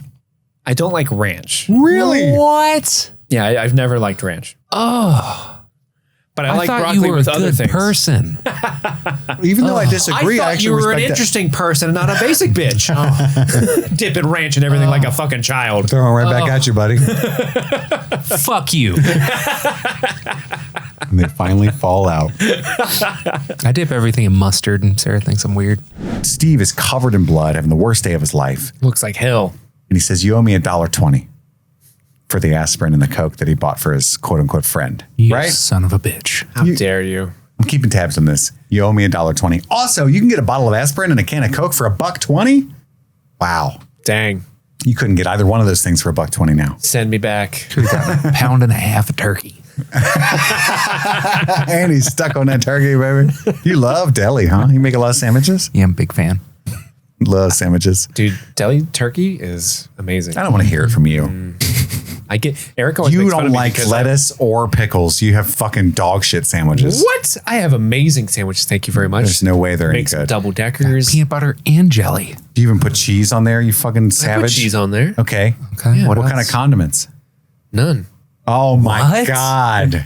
Dry What? ass No, meat I don't and get the cheese dry- sandwich. What meat are you getting that's gross and dry? You need mayonnaise. You don't- need You lettuce. don't put any condiments on your deli sandwiches? Not usually. Just You raw sick dogging fuck. it. What do you use? I honestly- Wonder bread, white bread, I'm guessing? Actually, I haven't. I actually Butternut, don't. I actually don't motherfucker? use bread that often. Oh anymore. my God. So you don't eat sandwiches. Not really. Not anymore. You shove meat in your mouth. Yeah, it's delicious. It is. I make like charcuterie boards. Sure, I'm all about sure. the charcuterie. But I life. started this by saying your The short sandwiches were dog shit. And you said my sandwiches without bread or condiments or any kind of accessories are awesome. When I made sandwiches, they were awesome. I just cut out bread because bread makes you fat. The reality is a charcuterie board is just a deconstructed sandwich. You know what I'm saying? Here's what you got to do, man. You got to spread some mayonnaise on that bread. Gross. You got to put some pepper jack cheese on there. Love pepper jack cheese. You got to have some like buffalo chicken boar's head. That's amazing. You got to have some lettuce. I'm sorry. Gross. Couple pickles. No. And then you got to squish a bunch of cheddar chips. Ooh, cheddar chips into it. Okay. For a little crunch. That's a sandwich. I forgot the onion and the tomato. Nobody puts raw onion on a deli sandwich. I definitely You're do. a monster. It's incredible. It's so good. That is But the piece of chips, shit maneuvers. The chips add that extra layer of crunch. I'm They with you do. there. I'm with you there. I do despise going to like a Subway or a Jimmy John's. Or I haven't any of been to a those Subway sandwich- since 2004. Any of those sandwich places where you make your sandwich because they're like, okay, you want the lettuce? No. Yeah, you don't want any of that. Do you want the raw onion? No. Do you want the bread? No. Get the Why are fuck you out. here, sir? Just want the goddamn meatball sub, sir. You just want meatballs in your hand, apparently. Hey, I get the bread when I go to the deli sandwiches. I'm just at home. I don't use bread. Okay. Sure. Why are we talking about sandwiches? I don't know. Oh, we got hung up on Tommy? 88. Oh, the turkey. The $1.20. Yeah. Was there a thing at your guys' school that if you were locked in the school, you would like go try to seek out like a cafeteria food item that you were like, oh, where are the tots or anything like that? Why are you locked in the school? I don't know. Did Like, that happen to you? If you were just locked in I'd the be school, finding the exit. Steve Mayday was wild. they wouldn't let me leave. I was a real big fan of bagel and soup day. So that would be my chocolate pudding. I like, let's Bagel find and the fucking soup day? bagels. Oh, yeah. Mr. Heathbar over here. That's the most Andy thing I've ever heard. I love a bagel and I love the soup. best. And if I've been really good, I Everybody enjoy it. lost their mind over Pizza Wednesdays. I don't give a fuck about Pizza Wednesdays. You get a bagel and a cup of soup. Can it be You a plain dip the bagel? in the soup. You guys laugh all you want. What kind of soup? I'm living What the kind of best soup? life over here. What kind of soup? It doesn't matter, man. All that matters is there's Vegetable. people shitting on vegetable soup nowadays. Oh, I'm sorry. No, I love vegetable soup. I eat it all the time. I was asking because if it was like a vegetable soup or like a chicken noodle, I'd be like, I get it. This shit's good. Yeah, yeah. But did it change? You guys, I found the bagels. I found the soup. I found the soup. It's Campbell's. Okay. Oh, so good. Steve's like, any kind of food you guys would hunt for, the bagels and soup. Can't get that shit anywhere. I really so like good. Taco Day, obviously, because I'm not a fucking cretin. Bagels and soup. Oh, it's the best. I laugh out of knowledge for Andy. You guys don't. I think I've said this on the show before, and then Andy might even be offended by this. I don't know, but it is 100% what happened. Is Andy is the sixth child, technically, right? Fifth? The fifth child. And he was raised by like elderly people in his formative years. Hence why he loves Heath bars, bagels and soup, and respects Ted. Yeah. Like that is a good man. Just so we're clear. Andy, do you have any Werthers in your pocket right now? Be Not honest. at the moment. Not at the moment. I do have a handkerchief though. That's true. You do have a hanky. And they were goddamn saints and they're great people, but they're from a different era that most of us were not raised by, right? Yeah. So you got that bagels and soup influence. Hear me out though. Heath bars are actually just objectively good. Right, we're not going to relitigate this. Oh, like I lived at Andy's for a long time. And they had like, what's that soup? Minestrone. No. It's not a type of soup. It's a brand. Mediterranean. But like, yeah, it's like good. Campbell's? No. It would be funny if you thought of it. And you'd be like, oh, I get it where you're getting at here. But it was always in the cabinet. His dad always had, I'd get up in the middle of the night. And I never went to sleep. I was always on drugs. But I'd go in there and raid the kitchen, right? And his dad always had like this big ass summer sausage you could slice off. Ooh, yeah. Which like, Yeah. it's fire. It's good shit. But also, you know immediately the age of this guy that he's got a summer sausage. That's all I'm trying to say. You know what I mean? The Terminator, to Grigori, he sees the car guy snitching to the cops because he's a snitch. And what else did he say? The way he says that line is so What else did he fucking say? weird. Yeah. His accent is great. I don't like this. He grills that Ricky, the 7-Eleven guy. How much for ding dong? Why is he even buying the snowballs? Because he knew he was going to slam his face into the counter and he didn't want to leave a bruise. He wanted to squish it. He got a little pillow. That's right. Those are tiny little pillows. I keep remembering you saying snowballs. That's a crazy answer. And what made me think about that, where you remember the movie Zombieland, where Woody Harrelson's looking for Twinkies the whole time, and when he gets to that Hostess truck and it's filled with snowballs, and he's so fucking mad. Snowballs, because they're trash, Andy. I don't know if I've ever even had a snowball, to be honest with you. You're like, at least he's got snowballs. It's a snack. I'm just saying he got a snack. They're all snacks, but like it's a gas station. There are actual. I mean, it's the 80s. Maybe they didn't have like protein bars and stuff in there back then, but they had They probably had the hot dog rollers. Yeah, cans of Could have at soup. least gotten some circus peanuts or something. Oh, come on. Circus peanuts. Jesus, Andy, go back to the Dust Bowl. Some Boston baked beans, you know what I'm saying?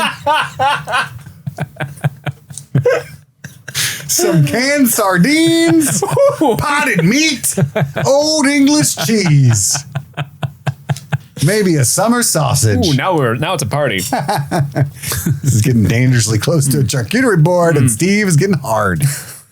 I like a deconstructed sandwich. This is my favorite kind of sandwiches. Oh man, Andy, I love you, buddy. I love you too, buddy. I love you, buddy. Buddy has made her a triple-decker Eggo extravaganza, which I gotta say, guys, I know it's like a movie prop. This looks awful. In the best way? No. It's What? like the cheapest whipped cream. I think it's Cool Whip. But Cool Whip back then was good. That was real. It's like a fucking Hershey's Kiss instead of good chocolate. Back when we were a country. I know. It's clearly a fucking room temp 7-hour-old Eggo. Oh, it looks terrible. It's covered in candy. Not even slightly. You think it looks yummy? Seriously? I will of course grant you. not. I will grant you that the Eggo looks bunk. Thank you. It does look like a 7-hour lukewarm. You got to stop devil's advocating food because you're on thin ice. Am I? Culinarily I'm speaking. pretty sure that I just have a developed palate, sir. I'm bringing it back around. If you made that Eggo a little bit more crispy, a little more crunchy, a little more golden brown on there, sure, and then put the whipped cream and the candy on it, then we got a waffle party. All on board. Yeah, we got a waffle party. A Severance style waffle party. That's what we got. I'm with Andy on this, but I'm also with you. I think the prop department needed another crack at that Eggo. I don't hate Cool Whip. It just looks. I've grown up. Milty. I've grown up, and you get some nice heavy whipping cream, like the extra creamy kind. Oh, homemade whip in the aerosol kind. No, in the aerosol can. You know what I'm talking about? Oh no, I don't fuck with the aerosol can. What? What do you mean whipped cream? That's what the fuck it is. No, what? Whipped cream. Whipped cream is taking cream and whipping it. Yeah. Whether it's in a can or not. Yeah, it doesn't have to be in an aerosol. It definitely does. It doesn't. It does. It aerates it. It makes it fluffy. You can't just you can whip cream fluff it by whipping it. Listen, guys. You ever done homemade butter? Before it becomes butter, it becomes whipped cream. No, I've never fucking churned butter. Well, you should. It's incredible. You don't churn butter. I make my own butter. He Yeah. doesn't. Sure, I do. He doesn't. We're just gonna lie. You can make your own fresh whipped cream at home using heavy cream and a mixer, or buy it in a tub. I'm not disputing that. I'm saying that neither of you have ever eaten whipped cream that isn't either Cool Whip or out of a spray can. I don't believe you. Super not true. Super not true. It's a fun way to do it is if you just if you have some leftover heavy whipping cream, nothing to do with it, throw it in a jar and just stand there, shake it. Shake Okay. it over and over. It will become whipped cream. Well, you have queer Or butter if you keep doing it. I would posit you have queer ideas of fun. It's a great time. The aerosol can does increase its shelf life, so you can use it longer. Yeah, because I live in the suburbs, as do you guys, and that's how you get whipped cream. You buy the can. And also, if you accidentally, quote unquote, don't tip the can over, you accidentally get high. Oops. That's something you get. Oops. Oh no. I did it again. I did it again. That's what Brittany was singing about. You guys never got strawberries and just squirt that shit? Oh, fuck yeah. Yeah. Oh, it's the best. So what do? You're just, you buy some heavy whipping cream. No, here's the thing. So that Steve has some. We just saying we can go shake that shit right now? For sure. And it'll whip? Yes. Really? Yes. And it's delicious. And it'll just whip itself. Look, like I always have the aerosol can personally at my own home. Okay, but now being honest. I have relatives who do it the old-fashioned way, and I know enjoy a guy. Yeah, I know a guy. I got You gotta connect. I got anti-plug. You know what I'm saying? Sure. And they just whip it. Yeah, real good, Devo style. I'm fascinated by this. Anyway, this Eggo trash, and I don't blame her for still being upset immediately after taking a bite. I went to a fancy restaurant for my anniversary last week. Oh, I was congrats. texting you guys in the group chat. I spent $1,000 that day. Fuck off. Accidentally. Oops. Yeah. Oops. All money. Because look, I'm one of those guys that like, I'm not going to act. I don't want them to think I'm fancy. I wore a beanie, but at the same time, I'm only going to ask you so many questions and then I'm just going to roll with it. You know what I mean? I'm just like one of those kids that like did well in school, but occasionally didn't know what was going on, but definitely wouldn't ask. You know what I mean? Right.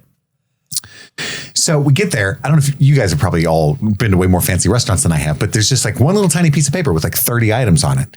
And it's the kind of place that like just has a number, no dollar sign or anything, right? And certainly, unfortunately, no pictures of anything. And I'm like, well, I guess we'll get the oofs madoofs, I guess. The fuck, dude. Oh, I love the oofs Oh, madoofs. the lamake de gapataka. Fuck yeah, man.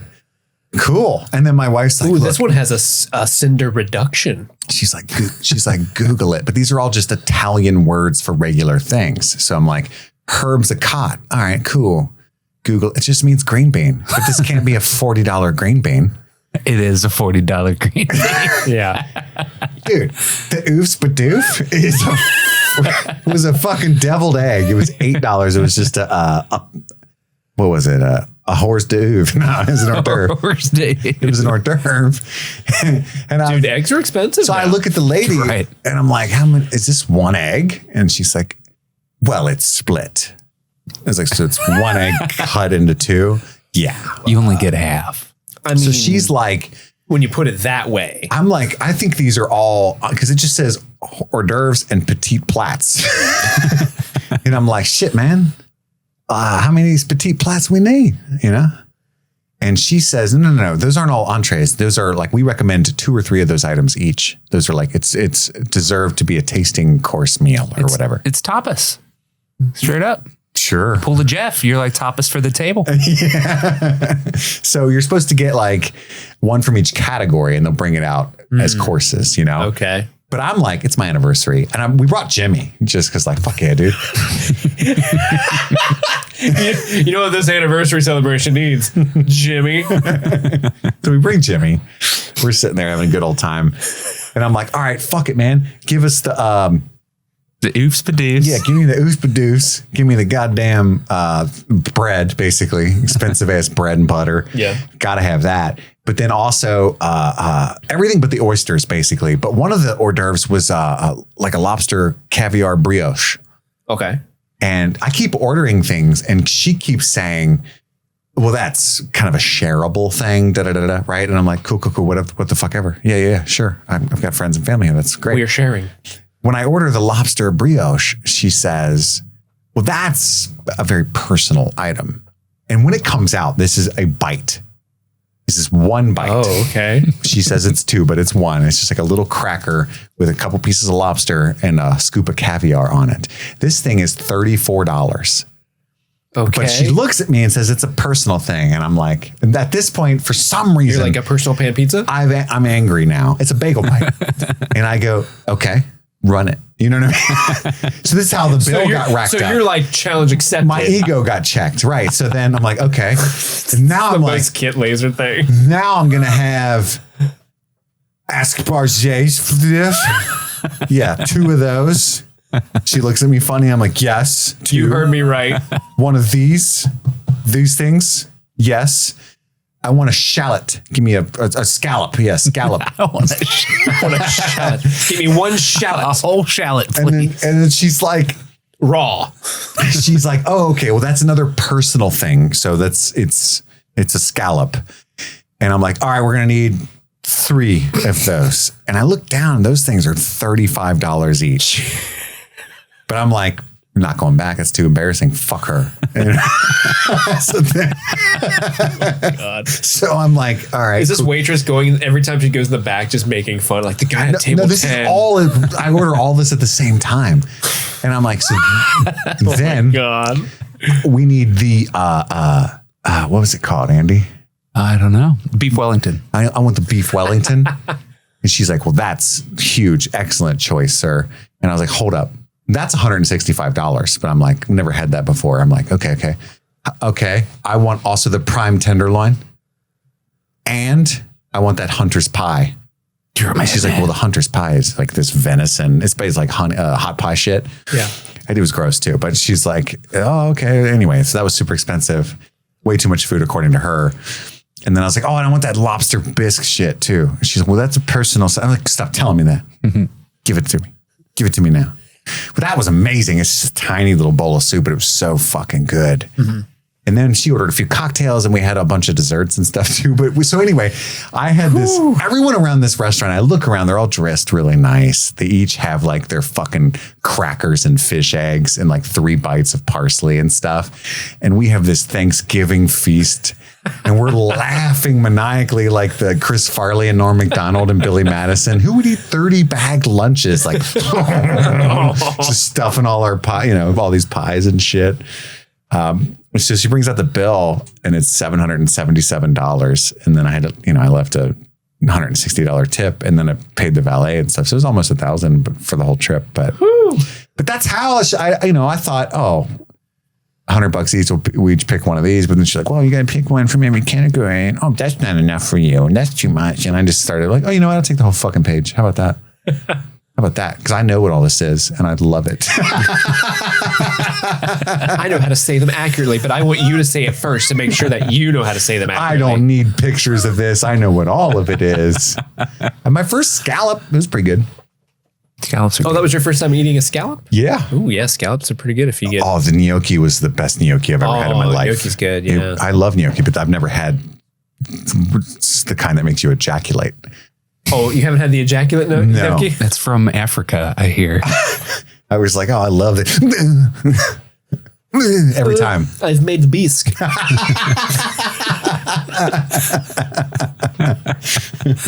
And this rich guy next to us, he had his little cracker and his wife who wasn't allowed to talk. And he was like, oh, I've got table envy. Because we had all that shit, you know what I mean? I was like, back off, hillbilly. Was he wearing a cowboy boss hat? hog? I was going to say, it sounds like boss hog. Yes. Oh, boys, how you gonna get out of this bucket of steer? You ain't meaning no harm. Just a couple of boys. Some good old boys. Never meaning no harm. Once again, guys, I really want to thank you for such a wonderful 2025 for Streaming Things. You guys are really the best fans ever, and it's hard not to get emotional when talking about this. Kit's been doing his TikTok thing full time for a couple years now. This was really the first year that I got to stay at home and focus on the show full time.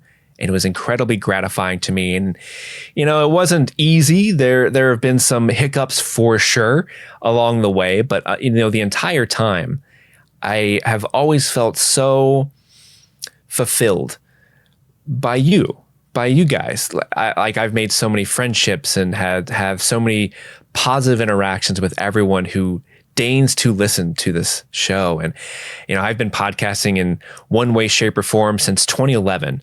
And to be here now in 2026, but to look back at 2025 and just think about like how far me personally that I've come, how far this podcast has come, how far Kit and Andy have come, it truly is breathtaking. And I cannot thank you guys enough. It really is just incredible. You guys are really awesome.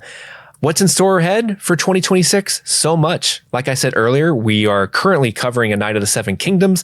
I hope you all are enjoying that show. We're covering Breaking Bad on Patreon. We're going to be covering the Pirates of the Caribbean movies here in March. Shortly after that, The Boys Season 5 will be coming out. Firefly, we're going to be rebooting our Firefly coverage here shortly. So there's so much going on in Streaming Things land for 2026. And I hope you stick around. I hope you stay and enjoy a lot of the fun stuff we're going to be doing. And there's a bunch of stuff down the line as well. Like Hot D Season 3 is going to be a big thing for us this year. But anyway, I just want to plug the spreadsheet one more time, the best of 2026 spreadsheet that is in the show notes. If you're ever listening to a podcast and something makes you laugh or feel something or makes you think is worthy of being one of the best moments of the year, open up that Google Doc, submit it, and maybe it'll be in the episode next year. But I've got to return some videotapes, you guys. It's really late. I was supposed to return them in the year 2025. Oh my gosh, the late fees are going to be astronomical. But my name is Steve. This has been Streaming Things, streaming the year 2025. Happy streaming.